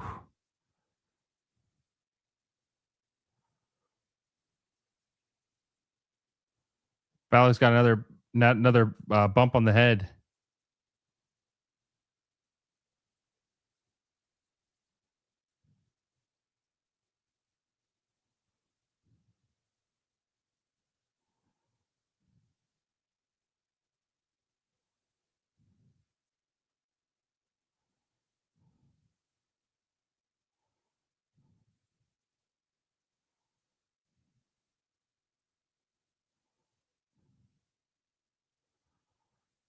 Marshawn Lynch.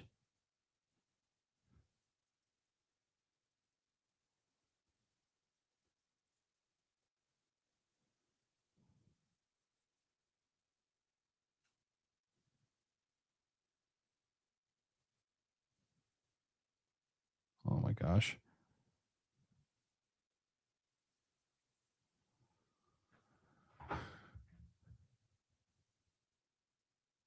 Bella has to do better there. Why do they show the audience so much? Don't care. I guess they just want to show you all the people that are at the game. There's Russell Wilson. Why did John Strong call her Ciara? Her name is Sierra, bro. Come on.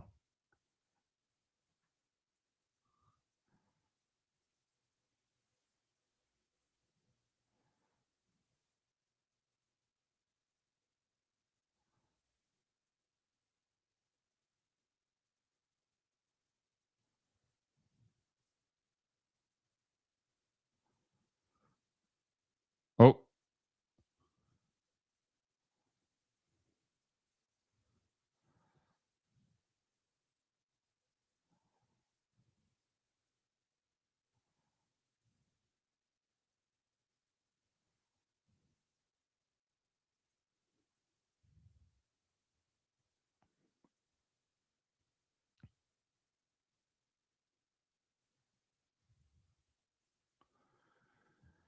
To keep casuals engaged. Mr. Mister says, I'm assuming Marshawn Lynch is the only there so he doesn't get fined. It's probably. That's funny.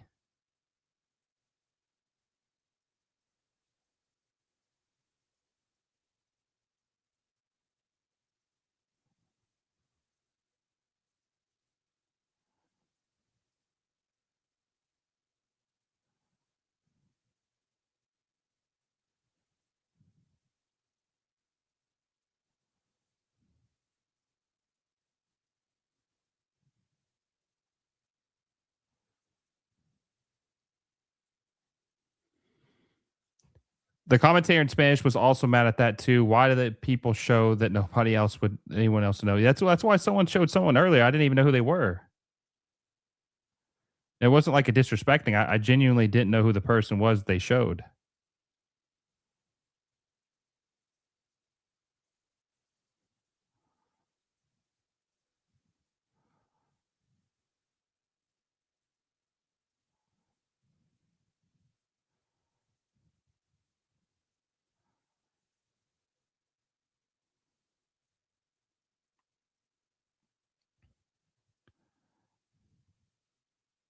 Come on, Pepe. Pepe keeps it in.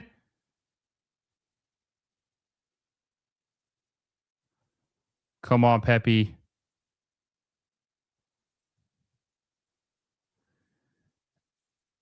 Yeah, so if Tyler Adams can go out this game without getting yellow, he's in good shape. He can go crazy next game against Turkey. Come on, Dest. I'd like to see another goal scored here. I'd like to see another goal scored.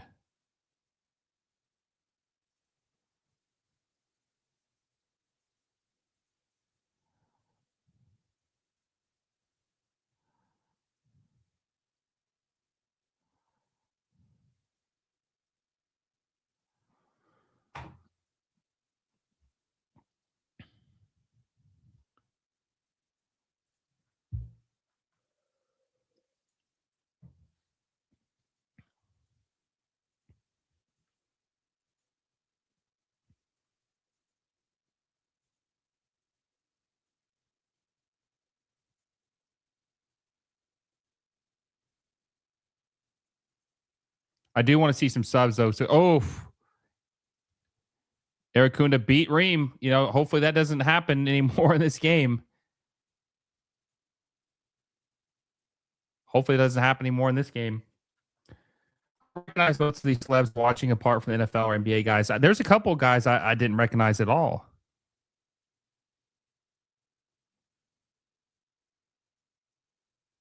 I didn't recognize a lot of these dudes.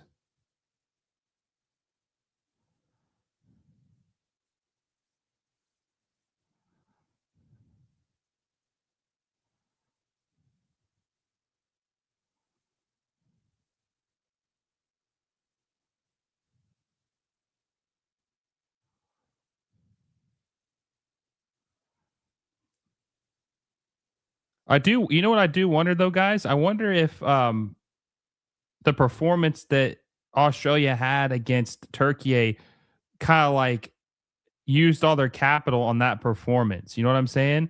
Like they played so well in that game that they kind of like hung over from that performance. Does that make any sense? Like they played so well against Turkey and everybody was counting them out and a lot of people thought they weren't going to win that they performed so well and that is what really that is kind of like why they're not performing as well against the United States today.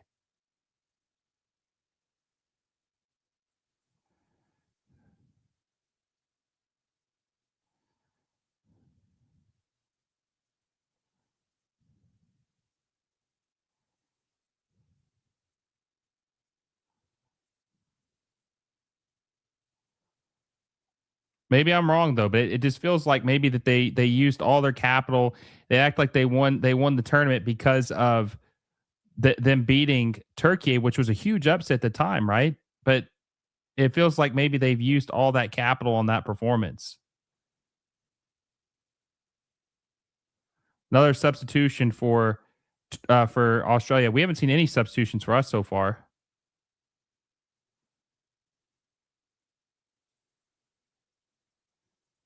No substitutions for the United States so far.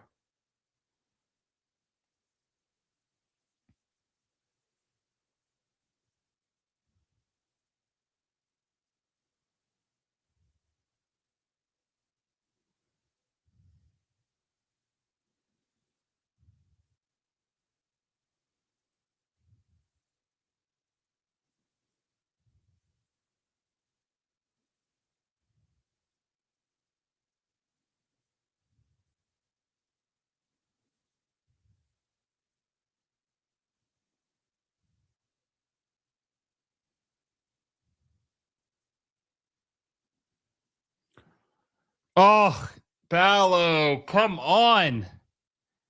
Ballo's having a rusty game. Oh my God, Tim Ream.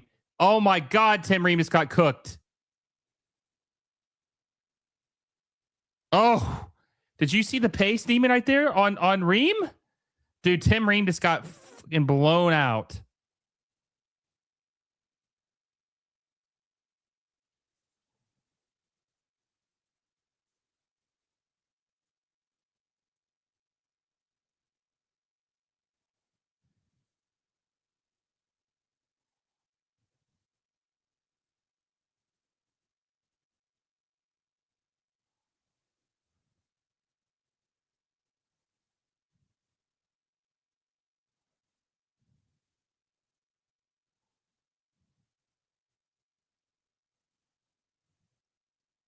Oh my God. Did you see that pace? Tim Ream hit offside trap. He tried to play offside. I don't know, man. I don't know. Still, though, did you see when he was backtracking, though? Did you see the backtrack? Did you see the backtrack on that, though? Like, yeah, he did try to offside trap him, but then when he's like, oh, shit, it's not offside, and then he tried to catch him, it was like, it was bad. It was bad.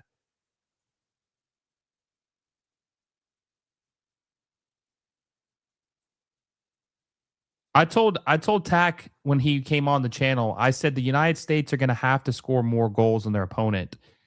And that's obvious, but like they're gonna have to like be able to score 3 or 4 goals in the game if they want to go far. That's what I've said since the beginning of the tournament, and I still stick by that. I feel like they're gonna have to score a bunch of goals.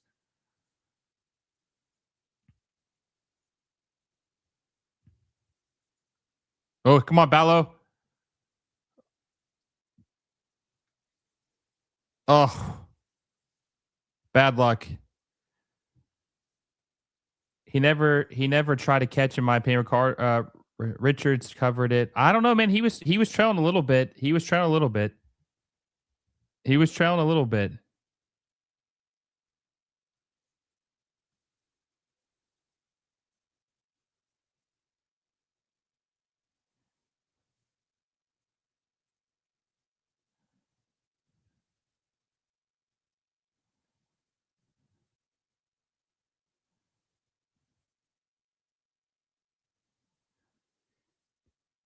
Ballo's having a bad touches all day. Yeah, Ballo's not having a good game. I would say Ballo's not having a great game. Freeze hasn't faced tough shots, though, at all in either game. Freeze has not been tested like you would ideally like to see him tested so far.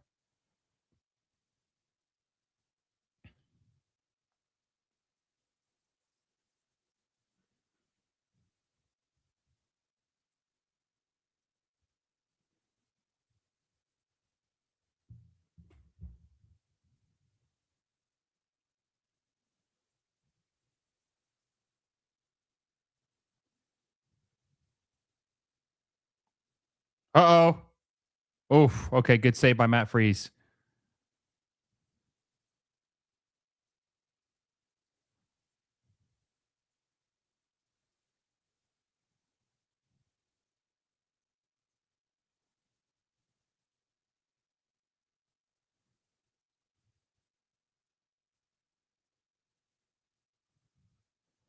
God, stop showing the replays when they're on the counter, dude. Jeez. Oh, God, Irankunda. Oh, my God. Richard just absolutely clobbered Irankunda. Dude, Chris Richard just absolutely obliterated Irankunda.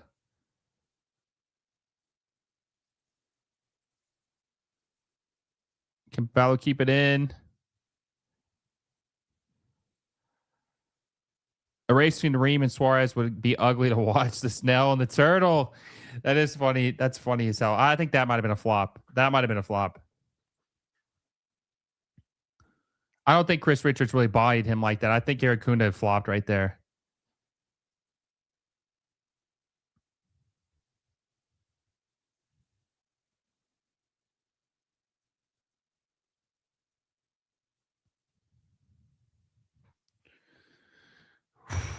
"24 minutes left. 24 minutes left in the second half. U.S. up 2-0. Australia is definitely threatening in the second half.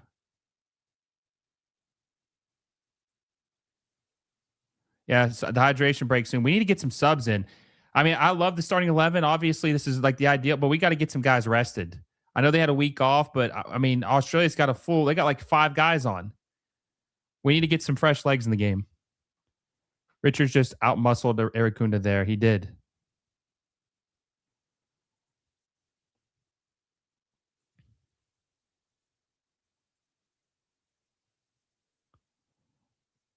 Matt Freeze boots it deep, too deep. Can Jedi get down with it? He can.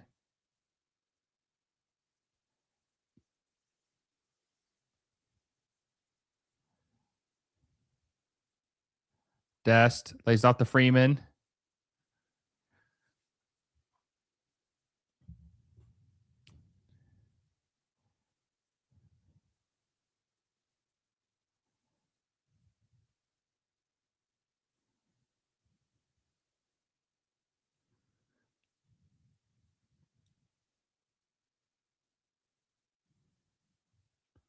Oh, there's no way. There's no way. Yeah, that's out of bounds. Do you think Suarez would be able to run around Ream? That would just be some elder abuse. Honestly, I don't know if I'd want to see that. All right, hydration break.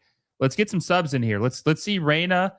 Let's see Weah. Let's get some guys in here. Hell, I would get Ream out. I'd put Trusty in the second half. Honestly, I would get Trusty some minutes. Put him in there for Ream. Ream is just too much of a liability to be playing 90 minutes. And back-to-back games, too, way too much of a liability.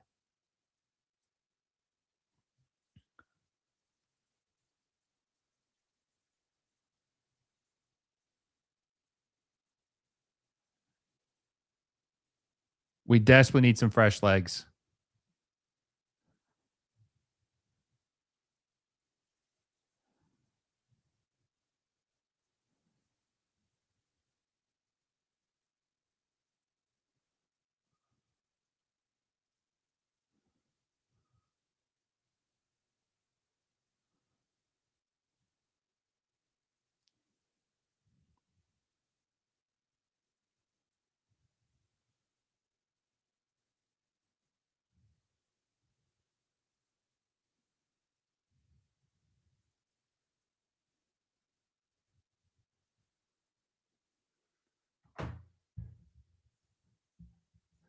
I've seen enough of Pepe today as well. Yeah, they need to get Pepe out. They need to get Pepe out. I love Pepe. He needs to come out. They need to get someone else in. They need to get Giovanni Reyna in there ASAP.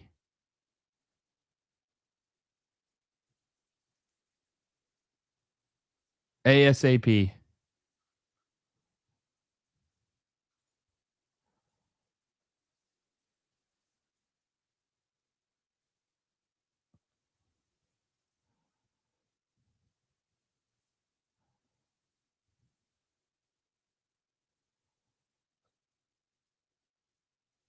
Okay, so Reyna and Giovanni, Reyna and Timothy Weah look like they're about to come on the pitch.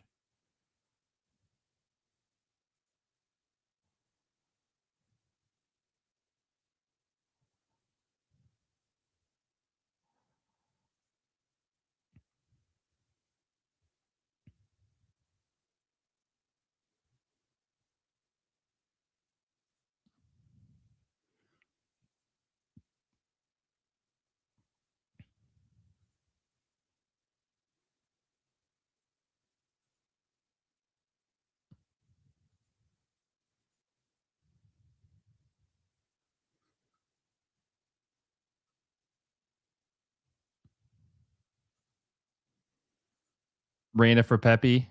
No subs yet. Don't agree with this, but we'll see. Don't agree with that.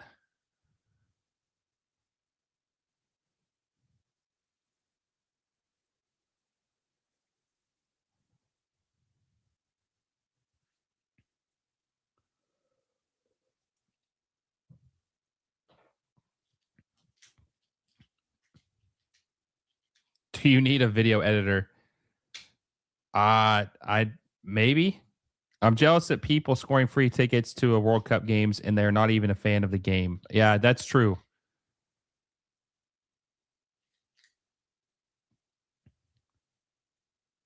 Danger spot here. Good poke away by Richards.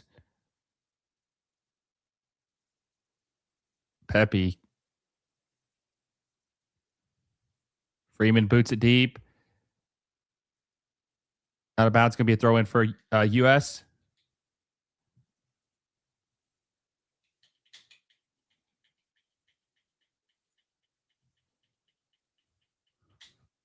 Oh, Berhalter's coming in? Why is Berhalter coming in before Reyna? Oh, God. Who the hell is he coming on for? Tyler Adams?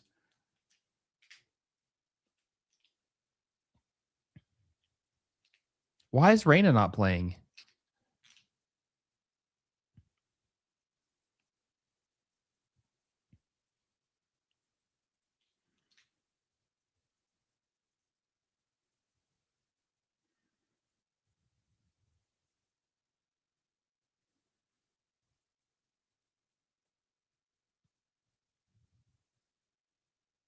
Yeah, Serginho Dest. I don't even think he even thought it was coming to him. It could be a bad giveaway. Tyler Adams.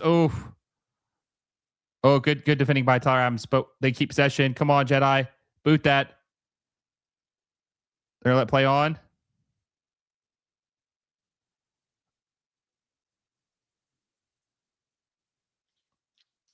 Irankunda just obliterated Tim Ream.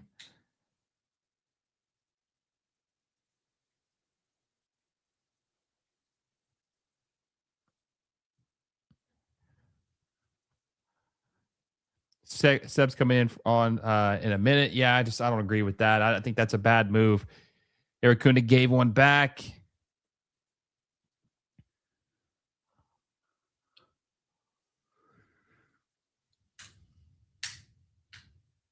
See who he comes in for. Like I said, I think he's going to come in probably for Adams, but I could be wrong. Who's he coming in for? Pepe, really? I guess that kind of makes sense. They're going to put Tillman up next to McKennie, and they're going to put Berhalter next to Adams. That's interesting. I don't know why they didn't put Reyna in.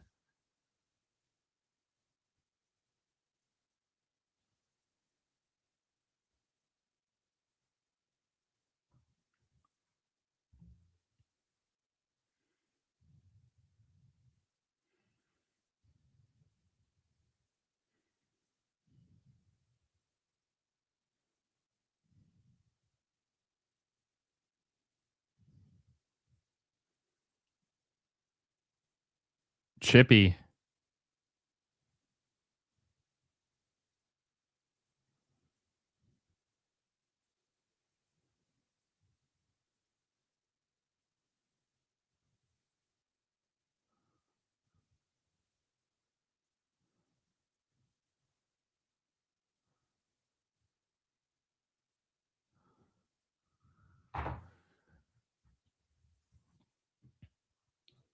Going defensive. Yep. Funny how Freeze wants to be involved running towards Irankunda. Come on, Tillman.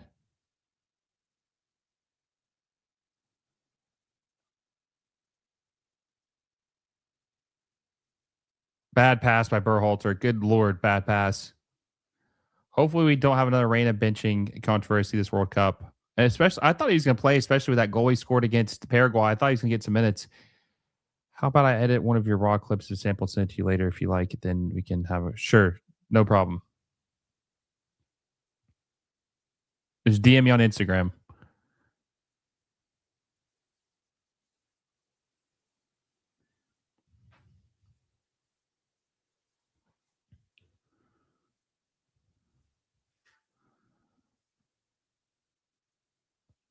Oh, nice move.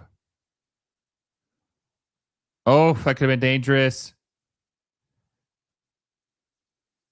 Oh.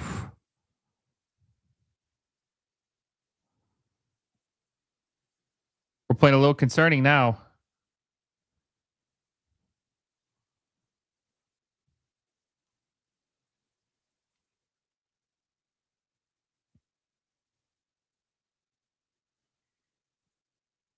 Yeah, if Turkey lose to Paraguay or don't beat them, if they draw with them or lose to them, then the United States win their group, which is great news.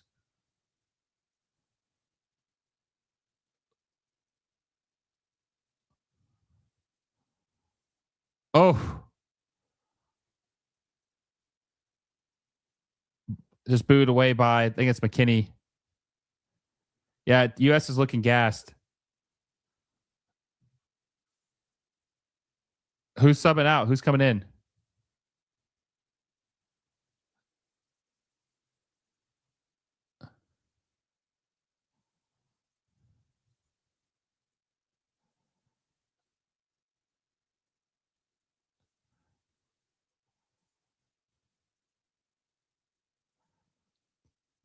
Guys, we got 15 minutes left, 14 minutes left plus added time.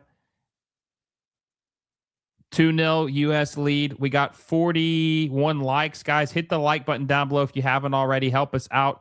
14 minutes left plus added time. See if the United States can hold on to this win.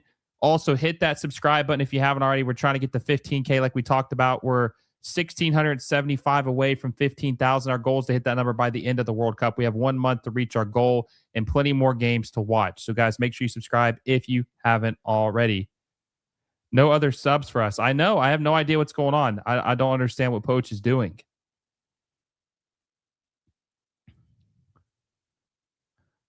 No idea what's going on.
Somebody's going to end up with a red at this point when they should already be subbed out. I agree.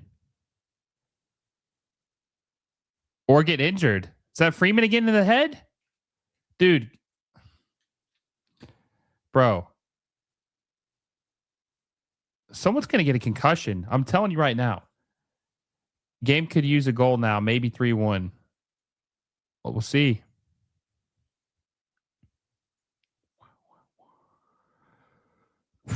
Man. Freeman is getting obliterated in the back of the head. Yeah, get him out. Who the hell is that? Joe Scally? Joe Scally's coming in, and Austin Trusty's coming in, it looks like.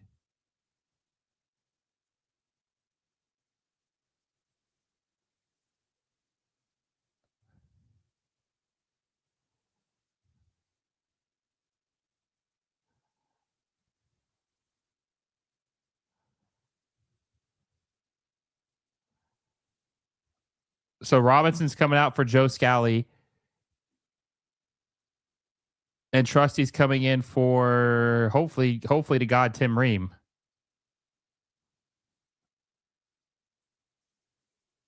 Okay, he's not. Why is Tim Ream still in the game? Why are they playing Trusty play left wing back? What are we doing?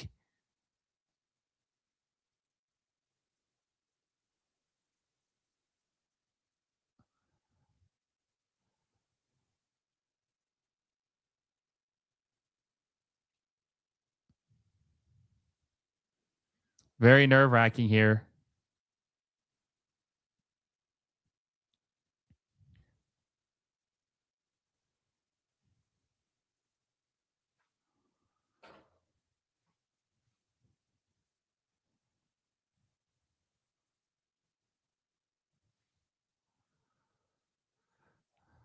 Yeah, I don't understand why they got Trusty playing left wing back. WSA sub incoming. Definitely a drop off in performance from game one. Yeah, but this team is Australia is a tough team. I feel like the style they played, it's not bad. And plus, considering Pulisic didn't play in this game, overall, I would say it was overall pretty good. But the second half was definitely disappointing.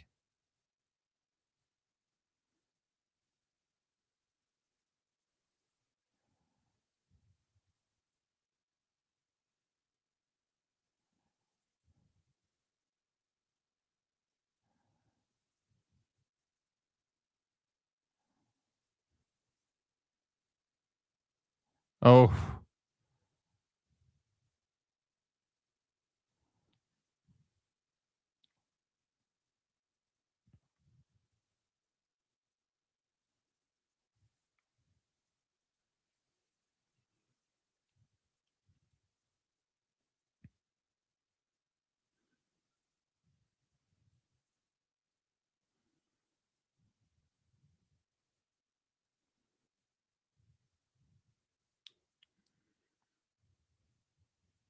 8 minutes left plus added time.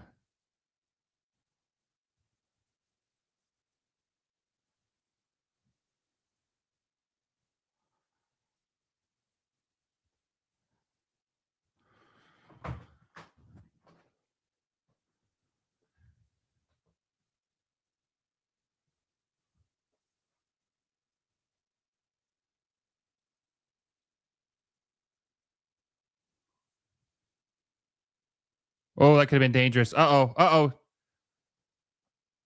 Oh my God, get out of there. Oh my God, get out.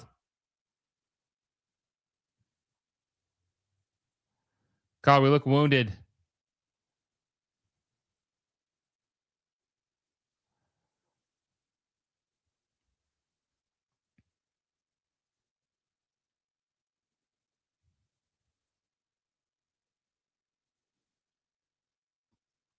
Whew.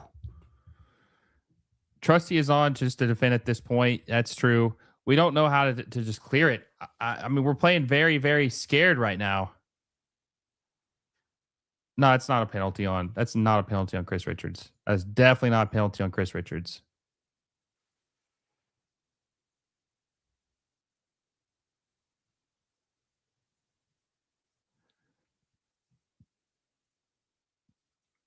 Oh.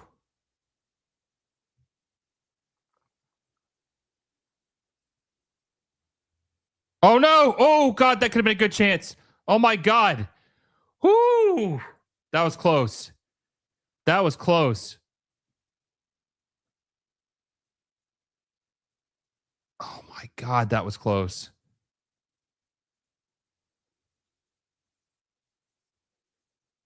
Whew. Guys, that was close. That was way too close.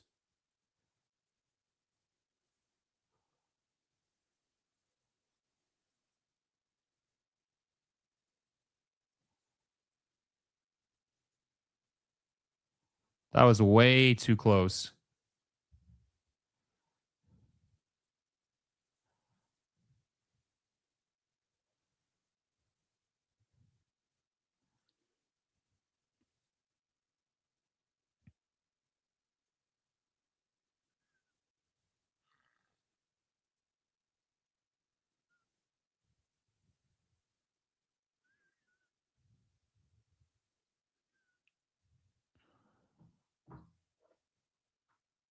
Dude, get Reyna in right now for Tillmans. Get Reyna in. I don't understand why he's on the bench still. We're 85 minutes in. I have no idea why Freeman or why Reyna has not played.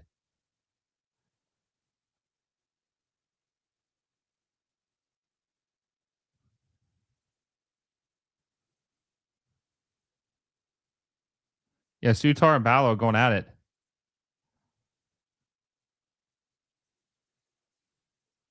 How's that a foul on Ballo?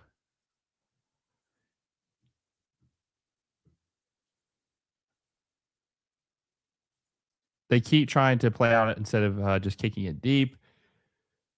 The pitch must be leaning to the right because that's where most of the action has been both halves. Souttar missed the ball, so free, incredible miss. Souttar would have scored with his head there. They're just trying to see it out at this point. Yeah, I'd say that's fair. But if the U.S. aren't careful, they're going to concede here. This would be their first clean sheet in a while, too, wouldn't it? This would be their first clean sheet. I'll have to look that up in the post game, but this would be the first clean sheet in a minute.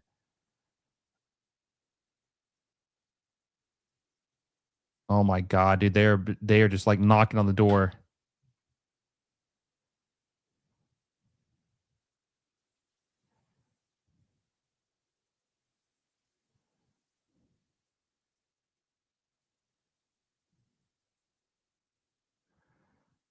There's Timothy Weah's dad, George Weah.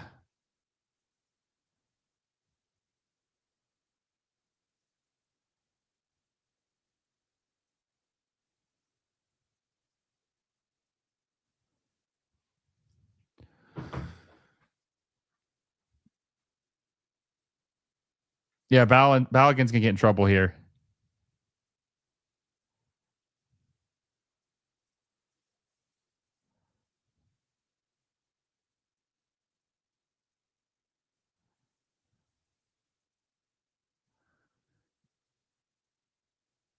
They're going at it.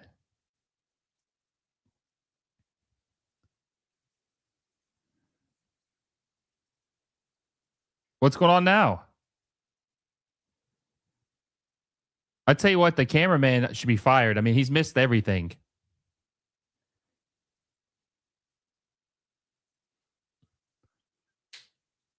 Yep. I mean, we knew it was going to get chippy. These are two yellows. So Bal and Souttar, I think we got yeah,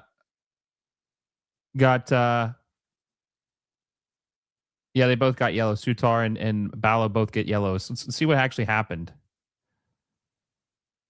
Oh, so Souttar like tried to like shoulder him when he went up for the header. So like, dude, there's no way Souttar is only 6'3". That guy looks like he's 6'6". There's no way he's 6'3".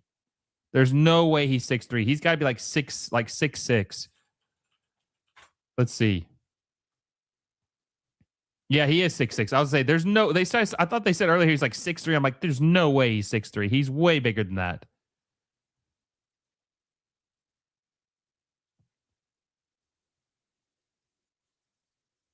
This is so stupid. Why is he still out there?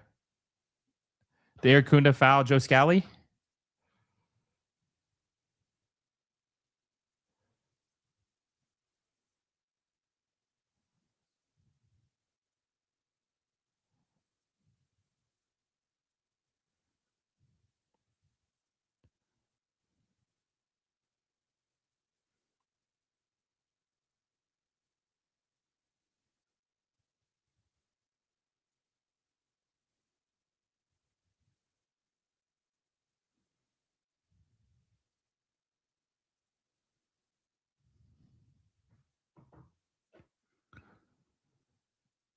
Out of bounds, gonna be a corner for the U.S. There's 30 seconds left plus added time.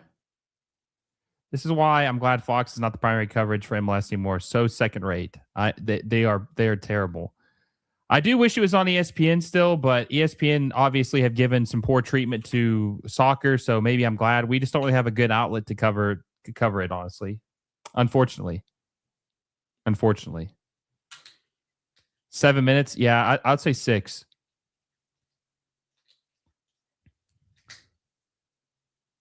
Six minutes. Fox is horrendous. Miss half the action. Looking at the crowd. Looking at the replay when the game's still going on. The final third. I mean, all kinds of stuff.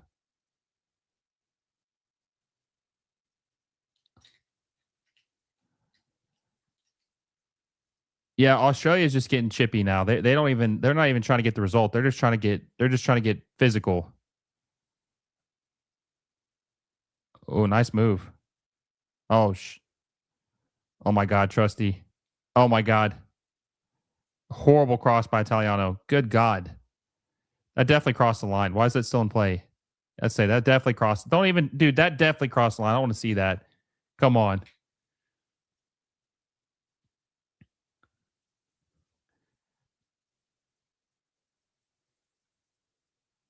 That was a crazy flop by Trusty, though. I mean, he definitely got pushed, but he leaned into it. Like he moved his, like when he pushed him, he like used his body force to go into that.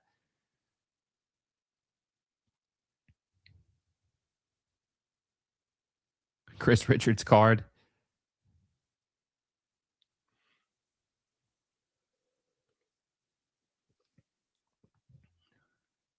ESPN, like the most American broadcasters, have tried to kill soccer forever. That's true. We don't have a good outlet for it, honestly. So we don't have a good outlet. NBC, maybe. NBC would probably be the best one. Maybe CBS, but probably NBC.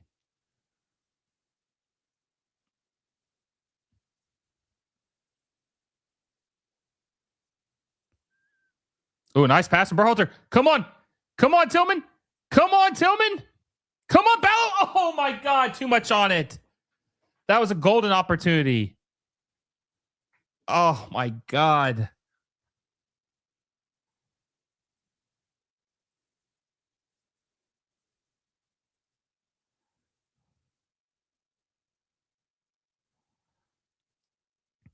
Oh. Richards gets called for a foul. Is he get a yellow for that? He does. Oh shit. So Richards is on a yellow. Ballo's on a yellow. I think someone else is on a yellow too. Oh yeah, he just got like, oh, I bet that hurt. Oh shit, he's got like elbow in the face.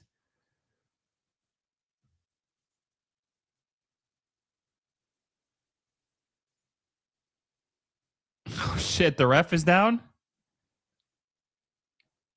Oh no, the ref's down. That's funny.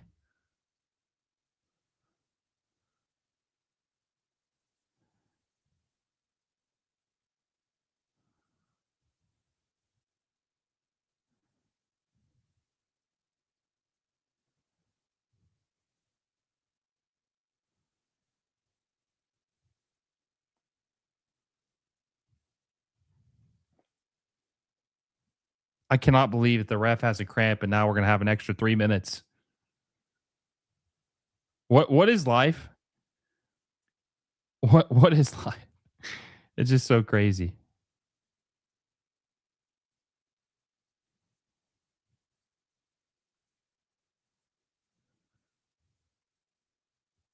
Absolutely insane.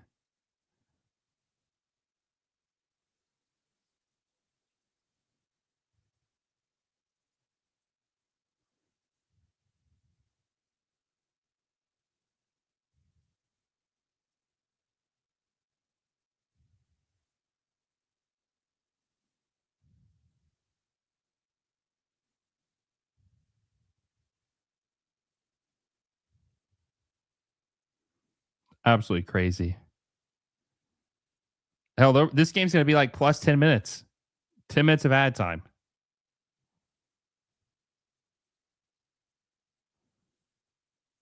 All right, Gio's coming in. Haji right. Okay, Haji right. Let's go. Let's go.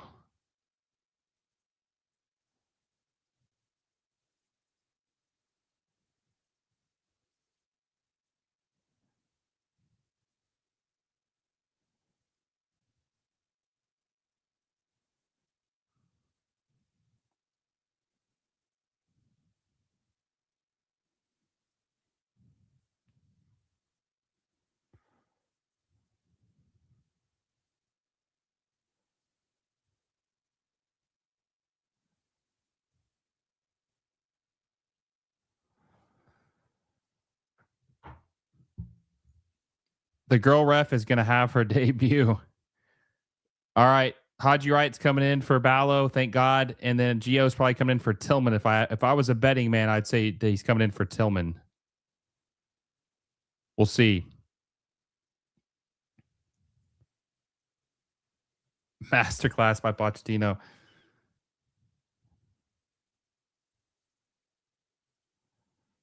Oh, Weston McKennie's coming out. That's interesting.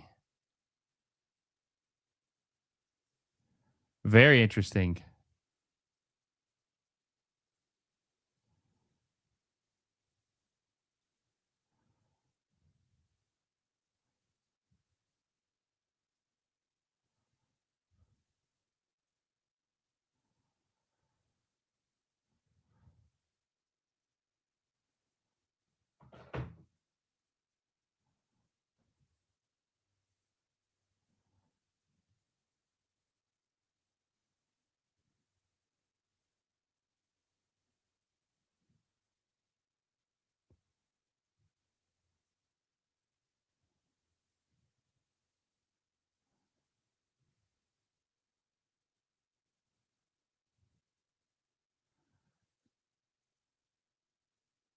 Come on, Haji. Oh, Haji. There we go. Offside.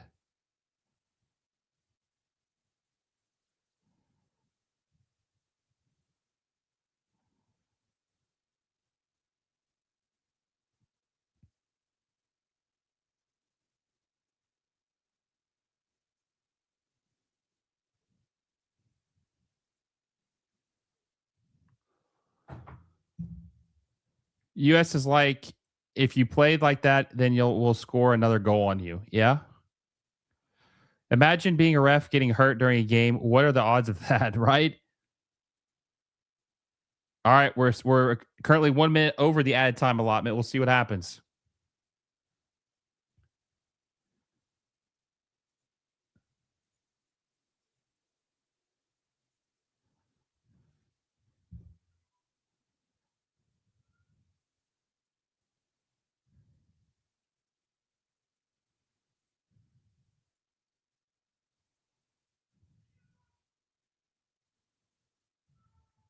That's crazy. They're about to clinch their next.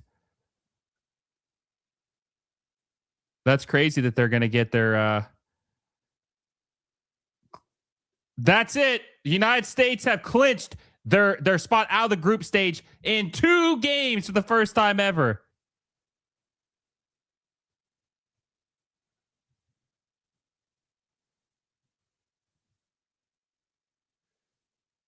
That's awesome. Let's go. Post game very soon.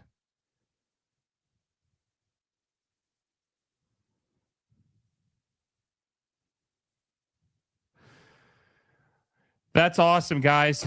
I appreciate you guys watching the watch party for the USMNT game. They beat Australia 2-0. I'll be doing a post game here right after this. So you guys don't make sure you miss it. Make sure you guys give us a like down below on here. Make sure you guys subscribe to our channel so you guys don't miss any of our content. Hit that little bell notification so you guys get notifications anytime we drop a video, go live, or everything in between. I appreciate all you guys who watch this entire thing with us. It's always a pleasure. We'll see what happens. United States advance. We'll see you guys very, very soon on the post-game recap of USMNT versus Australia.